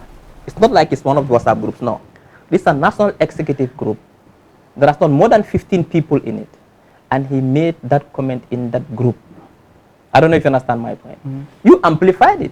No, the one who screenshot saying they did not do a favor. No, Doctor. I don't know if it did No. Now, Doctor, because today in Gambia... Today I'm so happy that you are here. What I personally find troubling and upsetting was this.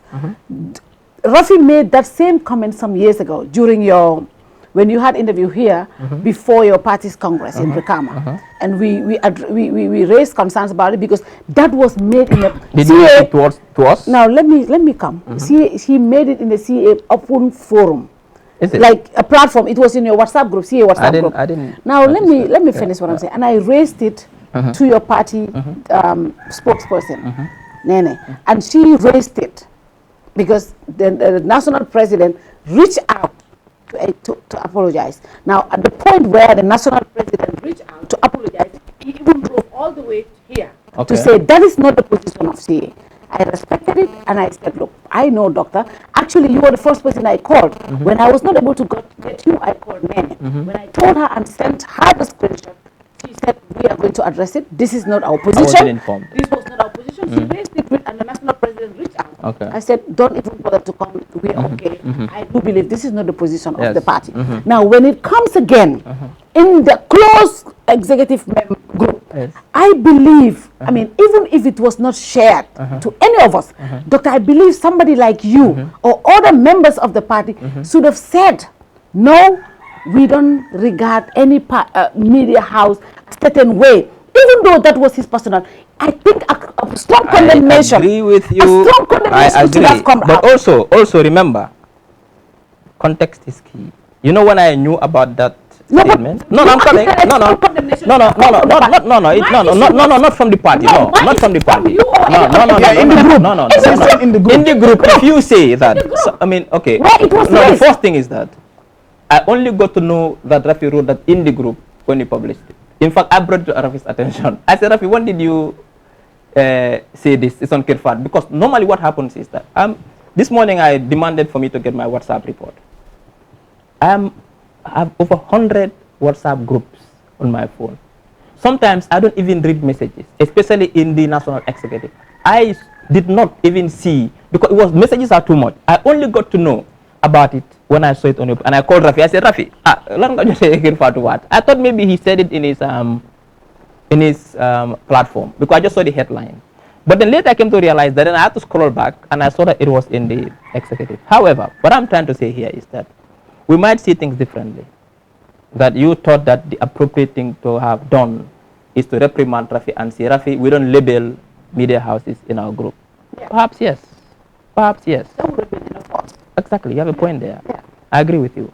But also, it could have been the perception that Rafi has a right to express himself. Some people would have thought that. But anyway, at that time, if I had seen the screenshot when he, not the text when he wrote it, perhaps I would have made that decision that should I reprimand Rafi or let me just let him to express him. But I did not see that message until when it was published by you. Now, the most important thing here is, yes, what Rafi said might not be appealing to any journalist, anybody. Nobody wants to be labeled. No, what I'm saying, I would not call you that. Okay. I would not prefer. I don't label. Okay. I would not label any media house. Because you didn't want anybody to label you all of this. Exactly. I would not label anybody. I mean, I respect people. I would not label anybody. I would not do anything to people that I know if they do it to me will hurt me. I would not do it. I would not label you as a UDP media house. What is important is that also there are two sides to this thing. Yes, Rafi made a statement in a close WhatsApp group of not more than 15 people, but the person also who screenshot and sent it is something unethical. For me, my thing was, what I said was, Tilly was more interested in who did the act than the act itself. Why? I mean, it overshadowed. It overshadowed. Because the act itself, you see, we are living in an era where today nobody can even trust anybody anymore. And see, I don't know if you understand my point. Yeah. And because if for example, when it was brought to your notice, yeah, you said, well, we heard that this happened. Then it would not, but the fact that it was a screenshot from a close WhatsApp, which was confidential, from somebody we had confidence in, to the extent that we gave that person access to the WhatsApp group, that overshadowed what Rafi said, because that is more of a serious crime, in my view, than Rafi's personal opinion. Maybe did you think if that was not even said, it would not have been screenshot? Which one? If it was not even said there.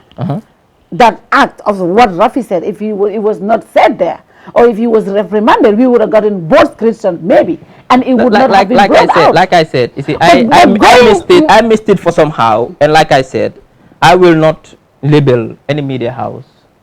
Even I've never, in fact, one day labeled GRTS NBP or no. I mean, obviously. Now moving forward, because of that act, the party said it conducted an investigation, an inquiry, yes, and it suspended the spokesperson.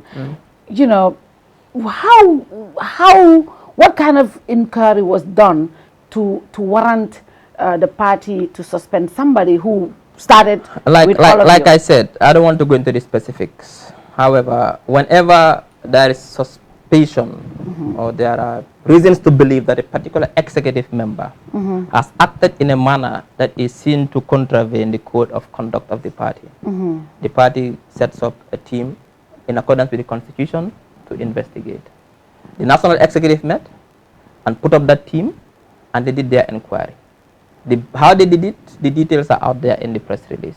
They wanted people to comply, and then they did their inquiry, and then when they were done, their report was very simple.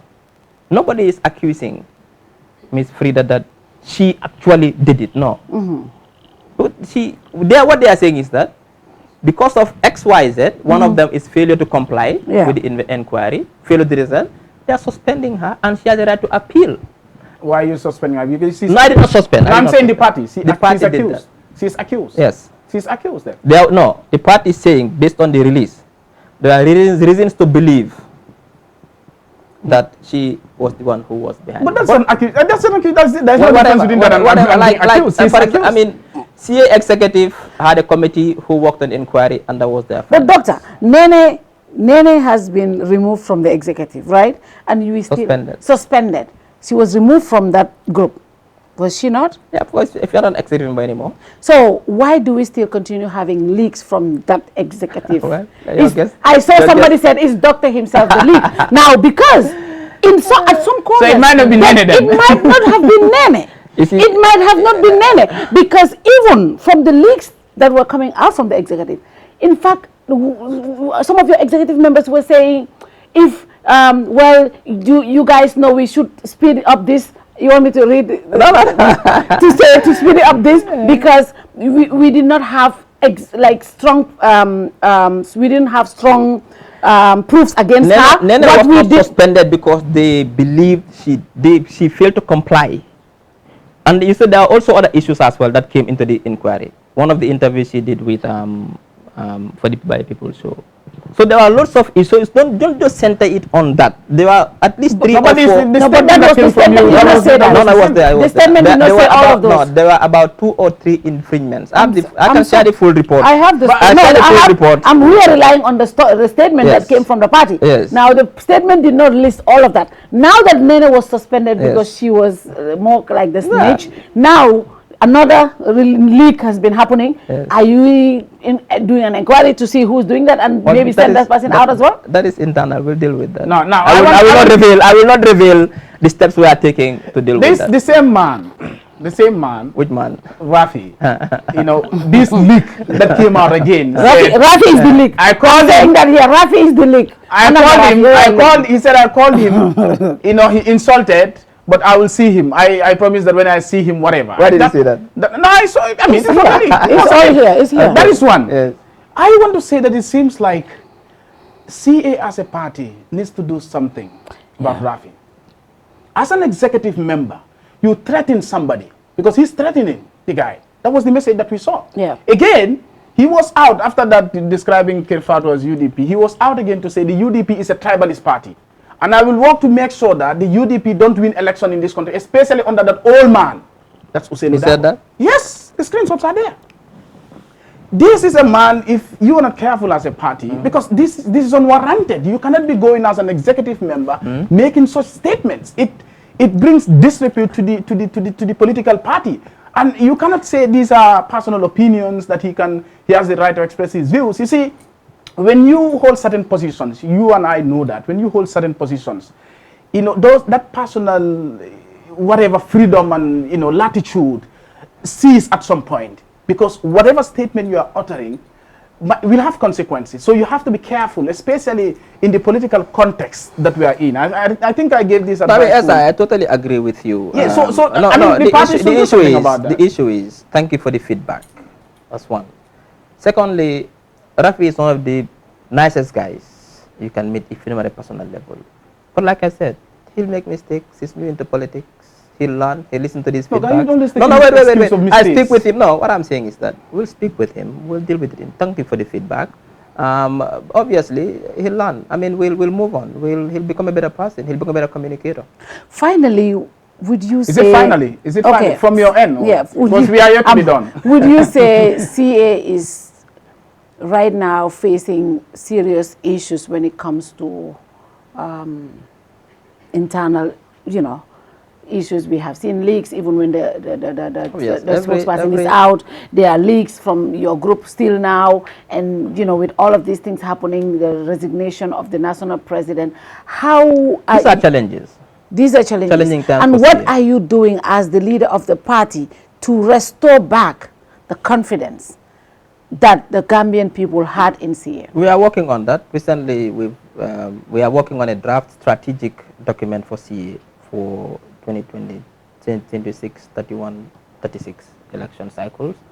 Everything is done there in terms of image building, communications, preparation, and So we will come back. Like I said, CA is a very young party. In fact, I think the youngest party. But however, the prominence that there are younger parties. Yeah, what I mean in terms of prominence. In terms of prominence, yes. I mean, we have 18 political parties. But if CA doesn't talk, why didn't they say other parties? Panambuka. Yeah, different. I told you that. Every month, it shows that CA is prominent in Gambian politics. Yes. However, the prominence, I mean, maybe it was too weighty for us. Maybe we couldn't handle it.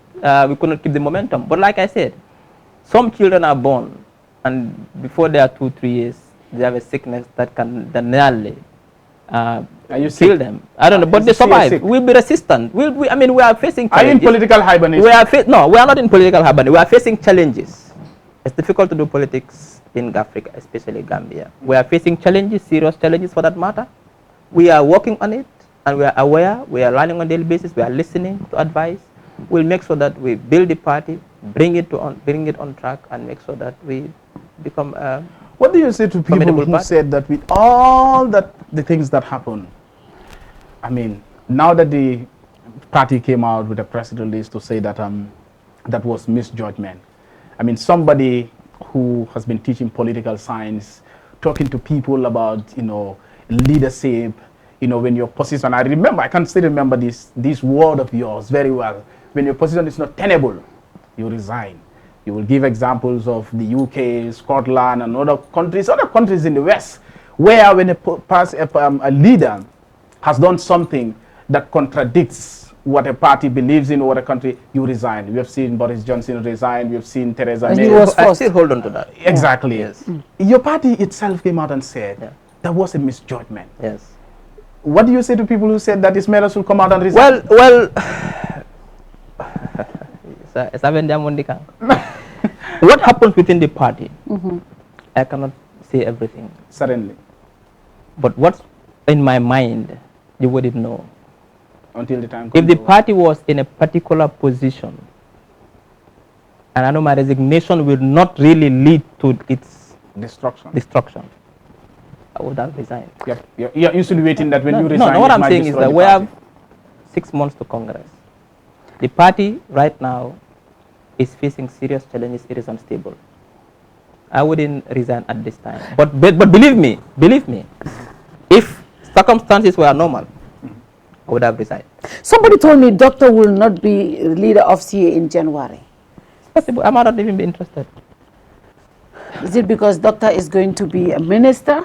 I mean, that's what I want us to get to now. I'm going to be honest. They said they promise you minister. Doctor is going to be a minister in January. In what? In January. Fatu, you see, Fatu, the higher education thing here. We're in August. Fatu, the higher education thing here. We're in August, Doctor. We are talking about higher education minister. He said he has done a lot, People are saying that you were promised higher education minister. I have never been promised any ministry. Let that be clear. You see, 3 things should be clear here. You see, serious. I know. Nobody promised me ministry. Ni more minister kudiam. Nobody gave me vehicles. Nobody gave me money. I mean, these things are fabrications by people who are just hell-bent on thinking that they can destroy my career. But they cannot. You can go and lie. That's why at first I didn't even want to respond. I say, you know what, let me forget about this. People can do whatever they want to say. You see, when God has prepared your path for you, that path, that destiny, nobody can destroy. no matter what. Leaders have faced far serious challenges in their political careers. What I'm saying is that I've not been promised any ministerial position. Today, as before I came here, no. Maybe after this interview, if they call me, that's another thing. But today, because today you have done a good PR for the government. So this what will you say? What will you say to this? So no, let me just finish that one. Let me just finish that one. Yeah. That I will not be leader of CA come January. That's my choice. I mean, maybe I don't want to be after January. Maybe I don't. I still have that decision to make. Like I said, I'm in a period of transition, serious transition and reflection. I've learned a lot in the last election. And if I could undo some things, I'll undo them. But it's late. That's what I now I've learned. Now I'm in a state whereby I have to make a decision for my political future. What do I want to do, Ismaila? I'm in that stage now. I have not decided yet. So it's possible that CA goes to Congress. I'm not interested, guys. Get another leader. Good. It's good that you mentioned that, and I think that will be finally from me. Okay.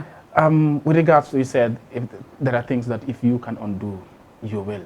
I mean, you said clearly here during the discussion that what you learned in books, in theories and all that, you came and realized that that is not how it works here. It's different. Politics in theory and politics in practice, they are different. Very different. And politics in the West. In the West and Africa is quite different. Quite different. So would you say that, I mean, I will say probably you should have observed not to get into politics at that time, probably in 2018, 2019. Observe the terrain. President Barrow came in 2016. Wait for a 5-year period. Observe how it goes. Wouldn't you say that you rushed into politics? You should have taken your time, observe more, learn more about Gambian politics, because like you said, you were living in the West since 1994. It was only in 2016 that you came finally, 2016, 2017, that you came finally. So for a period of 20 years or more, you were living in the West. And then you came in the Gambia just 2-3 years in the political corner. Wouldn't you say that was too early? You should have just taken your time and observed more. That was what led to all these things. In my periods of deep reflections, these things come to my mind. That perhaps the timing was wrong. Perhaps I rushed. Perhaps I should have consulted more. But what's done cannot be undone. And that was my trajectory. That's my life. I could not do anything about it. That's what God had said. Had God wanted and ordained, it was that made me to give me the wisdom to wait until 2026. But that is how God wanted. I believe in destiny. Whatever happens to me, I say it's my destiny. But still, as humans, we think in my moments of deep reflection, in this whole election thing, sometimes perhaps it was too early for me. Perhaps I should not have, but yeah, like you said, perhaps maybe yes, you might be right. People will ask you at the time when they have interviewed everybody, because Dr. Ismaila was everywhere. I can tell you that I was someone who was defending you everywhere at the time. Like I said to people that I said now, but when he was talking Wataimo, you'll be like insulting him, keep quiet. Now he is quiet and he said he should be talking. So I was someone who was, and then when you have interviews, people will be like, you want to be a politician, will you join politics? And you are like, no, I'm not even thinking of that. People that like me never wanted doctor to be in politics. But at that time, I never wanted to join. That wasn't in my mind. Now, what happened along the way? Like I said, God had ordained that it's going to be my life trajectory. There's nothing I can do about it. What I can do about it now is to learn from it. Cherish the best moments when I went to villages in Nyomi, in Badibu, shared cherry with the local people, look at the way they live, go to Fonyi, go to Kiang Central. You should have done that for 5 years. At least I've known Gambia. Before that, I hardly know beyond Brikama. So the experience was good. I've known people. I've built networks. I've come to understand local politics. I've made mistakes that can help me become a better candidate in the future. So it's not all doom and gloom. Yes, perhaps I should have taken my time. Yes, perhaps. But now, before we go, Doctor, what advice will you give to President Barrow and the new cabinet 8 months into office? What should be the direction of this cabinet going into this mandate? Well, I think people have confidence in President Barrow. That is why they elected him. And President Barrow alone cannot transform this country. He needs a team who can help him transform this country. He's the man who is the leader. He should get the vision to know where we want to go to, and the team helps him achieve that. I think he should pay more attention to the people, especially in these very crucial times when things are hard, high unemployment, high inflation because of, even the COVID, after COVID, the war in Ukraine. Governments are struggling, governments are falling. Yesterday I was reading in Madagascar, demonstrators were shot, 100 and something was killed. In Sri Lanka, governments have fall. And there are many things happening. So President Barrow really needs to get the right team with the right mindset, with the right vision, put the right plan, and make sure he builds this country for his own legacy. And also remember that people are struggling, things are hard, and he's the president. Today, even if President Barrow President Barrow. So I think he should understand that is the trust, that is the confidence people have in him, thinking that he should solve all our problems, even though he cannot. But at least he should endeavor to do the best and communicate more with the people, get the right team, and build the country for us. And finally, to the CA supporters. In fact, I have also Sonko with you guys. Sonko. No, because you are not kind to CA. Chase. The way you Fatou stories on CA are all negative. Hey, in reality. Yeah, of course. Your headlines are designed to incite hatred. You are not the only one who says this. NPP says it. Every other party says that. The way you deal with CA, you don't deal with other parties like that. The way you put our stories. At some point I started, maybe somebody in Kerr Fatou has vendetta against CA. I don't know. Who's writing? Let me make that clear though. Yes. When it comes to story writing, I don't write. I'm not a writer. The editor-in-chief, Mustafa Ceesay, approves any story that comes in. And when reporters bring their story, he approves and writes. You know how many times I'll call them, and even how many times I've stopped this guy's stories coming on Kerr Fatou because I feel it's really strong, it's really crazy, and I'm saying Esther is crazy. But again, it is not just CA, it's every political party. But I remember especially when Dominic came here, and he made certain things. Those are newsworthy items that any media outlet would put out. Newsworthy is when you put the headline. You have to understand in Gambia. Yeah, but headlines. People don't read the story. They just do the headline. But then for example, there was one particular, I remember in your last event when Mbubu was here. Yeah. You said that I had said that President Barrow will fail. President Barrow will fail? Yes. You said that? Yes, that was before in one of my interviews. But I never said that. Who said that? We said you said that? Yeah, you said because I remember in the interview you tell Mbubu, Doctor was the one saying this, that Barrow will fail. I was watching that one. I did not say Then I realized that you said that. I said that? Yeah, but what happened was that there was this point journalist who asked me two questions. What should President Barrow do to succeed? Then I named all the things that he should do to succeed. What about fail? I said, if he does X, Y. So in his headline, President Barrow will fail, and a small if. Yeah.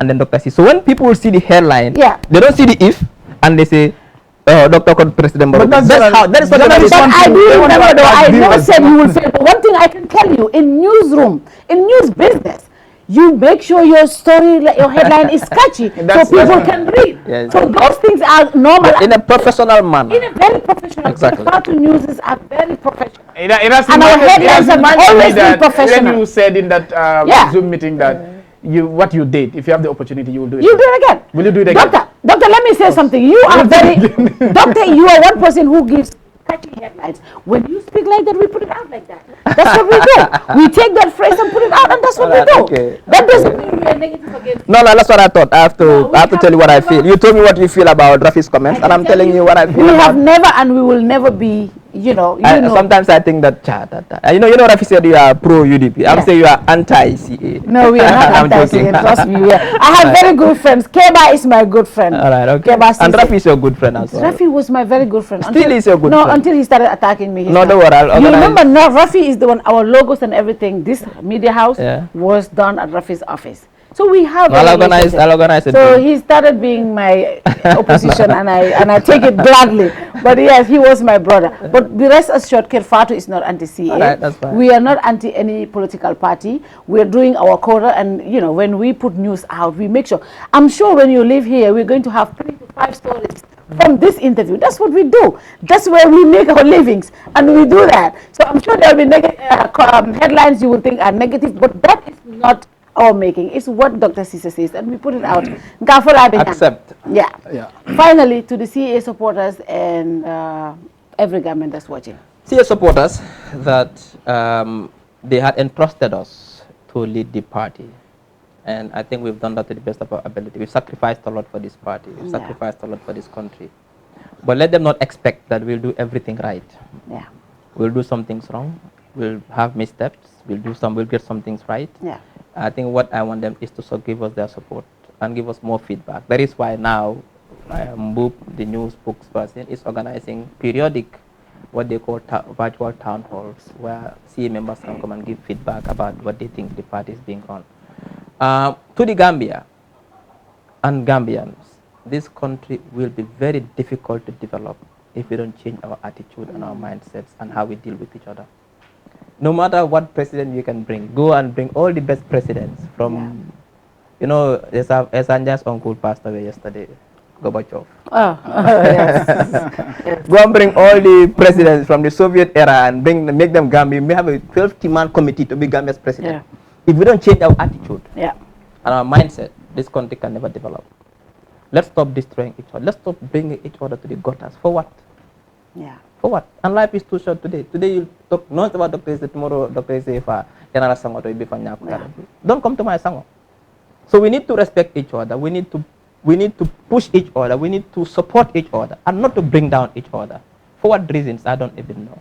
With that attitude, believe me, no matter what kind of president you bring to the Gambia, this country will not develop. So we need to change our attitude, be patriotic, respect each other, love each other, show empathy to each other.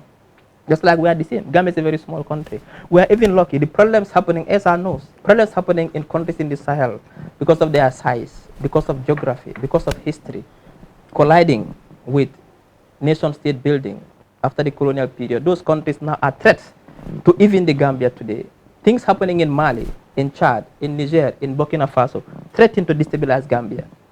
What is Gambia doing to prepare ourselves, to defend ourselves in that front? Climate change is ravaging society. You know what's happening in Pakistan? 1/3 of the country has submerged. The IMF gave them 1.2 billion to support them. Erratic rainfalls. When rains fail, crops fail. When the lakes shrink because of climate change, food stocks shrink and people move, but they move to places that are not prepared to have them. The world is changing and we are facing very difficult times. What are we doing with urbanization in the Gambia? What are we doing with rapid population growth? What are we doing with the next generation? When I look at these kids now, I lose hope. They will not be equipped to transform this country. We were lucky. We had good education. The primary school time from 1 to 6, went to Europe. But these kids, with Europe closing their borders, building fortress Europe, they will not be able to go. They'll be forced to live in the Gambia, access education and healthcare in the Gambia. But education is so poor now that these kids will not be equipped to build it. What are we doing about that? What are we doing about inflation, poverty? This should be the debate. We've personalized the debate to the extent that now we don't talk about anything development on social media anywhere. But Fatou, that's all the debate is about. But that will not move the country. Let's talk about the issues that threaten to render our countries ungovernable in the foreseeable future. And when that happens, Barrow will not be here to blame him. I will not be here. You will not be here. My children and grandchildren will be here. Today we are complaining because the previous generation did not build the Gambia that we want. That is why we are having these problems. Do we want that circle to continue? That vicious circle of underdevelopment, of poverty? It cannot continue like we have to change our attitude, our mindset to make sure we work together and help leaders in authority to build this country, don't undermine them. And that is a very strong message. I think that is something that every government should encourage, especially what we have seen happening in our social media these days. It's disheartening. We spoke about it last week. People leaking other people's public officials, their videos and their pictures just all in the name of going against people or not liking somebody. I think we should go beyond that. There's so many things that is happening in this country. People are still suffering because their houses were flooding. They don't have food to eat. We should be talking about that. We are not talking about what is happening, people's houses being demolished. Or young people unemployed, doing nothing. We are not talking, we spoke about the results just for 3 days and we have gone past that. We are not talking about what should be the solution to address that. These are the conversations we should be having. And I think for me, I believe in one thing. It should start with the leadership, the government. The government should take that leadership role. I mean, if there should be laws, let there be laws. But we should have that leadership role to guide us. All of these things you have mentioned, if we don't have the foundation, my children or my grandchildren will be sitting on this desk, on this chair, talking to politicians like Dr. Ceesay about the same issues. And that is not what we want. So we should elevate the conversations. We should make sure we're talking about issues. Now the space is open. Everybody can come out and speak. But that's why leaders like you should also be speaking up. You have stopped speaking. You should be speaking more often, Doctor. People want to hear from people like you. These conversations are very, very important. Because I think, but how can I speak when the agenda is always going personal? No, I mean, if you invite me to come and speak on it, I'll come. I'm not. But I want, once you start to go personal, now no, we have to redirect the conversation. It's important. We have to redirect. But thank you very much. Thank you. I'm happy that you came, and this conversation was good. And I think we all now put aside the CA problems. Let's talk about the future. CA, what the future has in. Don't close yet. Because I'm not close yet. But you always do this to me now. This is the third week. Yes, sir. Anyway, if there is anything that I will agree with Dr. Ceesay throughout this interview, will be that Gambia, everything is now personal. I just last week, I think somebody commented on a Facebook post. I think it was Fatou, what's on Gambia. The person said, today, even if Mola Muso Balanta Bularankan, they will say President. Yes, I saw that. Yeah. So I mean, everything has been personalized. Even if something good comes from the government, some people will try to look for a fault, or even if CA or UDP or PDRS comes up with something that is very good, a very constructive criticism, some people will see it otherwise. So that's the country that we have, and it's very unfortunate that in the 21st century we have a Gambia where people personalize everything, and I think that is very dangerous for a country that wants to move forward to build a better future for generations yet to come. And I think it's important that we have this conversation. Like you said, people want to hear Ismaila talk. We want to hear you talk, not necessarily to, just like you did before, I mean, to come and say, Barrow is clueless, Barrow is this. No, but we want where they're making gains, issues. I mean, and like you said, we should be, I mean, focusing our energy on a lot of things that are happening in this country. You talked about youth employment in the country, and it's very serious. I mean, very serious. When I look at the Bob Keita, Sena Bombay case, you see a lot of young people will go to the courthouse.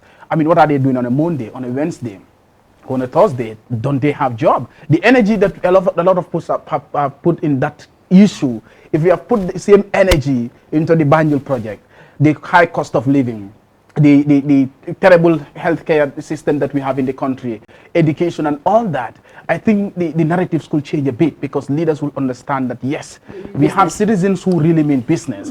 But this is not happening. I always say that sometimes I'm angry and I feel like I want to, you know what, let me just give up and stop talking, because... okay, so you're having that feeling now. Yeah. Sometimes he does. Sometimes you said I should not, but you're having the feeling. I know. No, sometimes it happens. Sometimes it happens. Yeah, it does. Yeah, exactly, because you feel like sometimes you're dealing with people who don't really care. I mean, even if Barrow does something bad here and I talk about it, somebody will come and insult me. Yeah. I mean, maybe. I'm not saying that. I saw somebody saying in the comments, Dr. UDP in column. This platform, Fatou UDP, UDP. You see, those are things that Fatou, for me, I don't really care about. I mean, you're not paying my bills. Yeah. You're not giving me anything. People have been labeled. Yeah. That is normal. Nobody can escape that. But I know personally, okay, what I've gone through with Ismaila since we're in UTG. I know I know my political views. Do you understand? But one thing I want to say, one thing that I want to say, I believe, and up to the election in 2021, President Barrow was not the right person, and still he's not the right person. Okay. That I don't hide from anybody. That's true. But I don't owe anybody an explanation. That's true. My views. People have been saying that. Somebody called me. But obviously, Esa, out of every 100 Gambians, 53 said they believe President Barrow has what it takes to transform this country. That is why they voted for it. You are one of the 40. You are one of the 47. You are 47.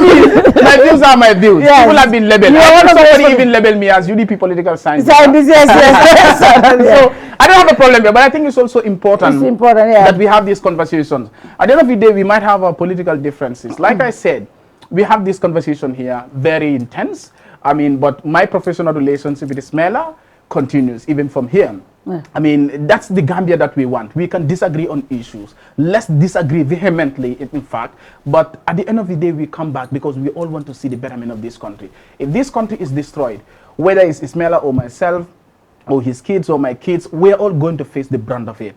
I mean, if this country is better, it's going to be better for all of us, whether it's Ismaila or myself or President Barrow. But one thing that I want to emphasize, Gambians must hold public officials to account, especially those in government. Those that are always saying that, Albeka UDP ma, Albeka Nyima, we're not paying our tax to UDP. That's what I always say. We're not paying our tax to Just because you say it doesn't mean we are going to do that. I am paying my tax to President Barrow. He's the one, like you said, 53%. I mean, 53% of Gambians say President Barrow latetella. Tambi mul nyato.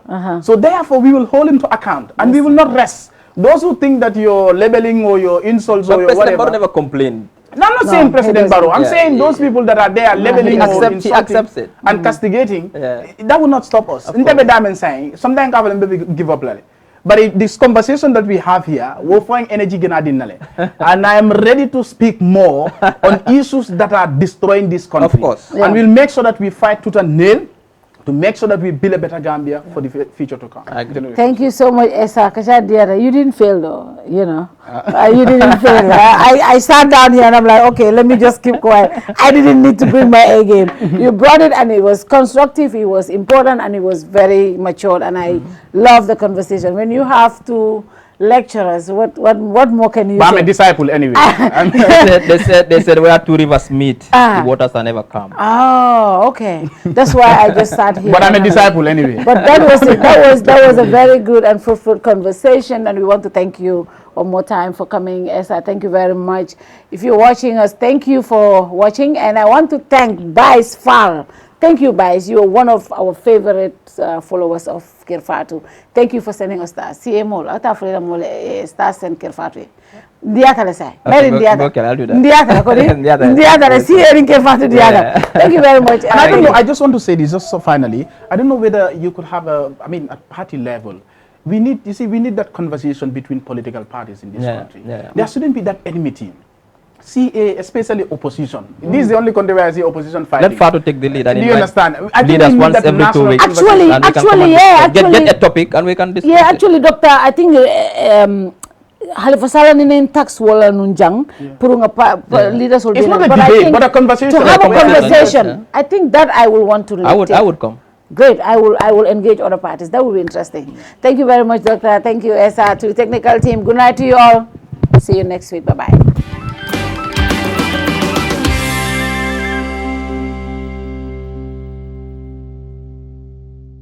And stronger as the sole ground operator at the Banjul International Airport.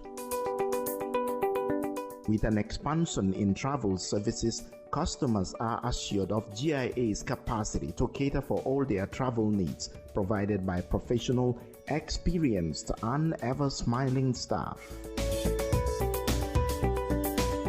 GIA's Hajj package and services, by far the best in the country, give the customers the opportunity for a memorable Hajj experience.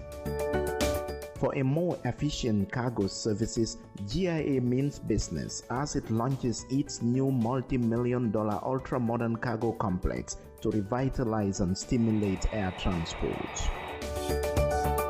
GIA, the pride of the Gambia. Every day is a new opportunity to make sure our first impressions are always our best and to see possibilities on the horizon. to make our facilities and services more accessible and find freedom all around us. With a location proximity to active markets, with a liberal air transportation policy, that daily pursuit is how we turn everyday opportunities for you. For all destination marketing support, customized packages for new existing airlines and operators, and for a highly ranked tourist destination, the Gambia Civil Aviation Authority is here to serve.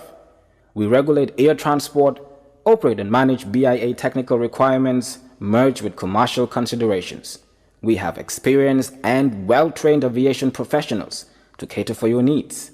For investment opportunities in building airport hotels, shopping malls, playground for children, do contact us on 4472-831, 4472-893.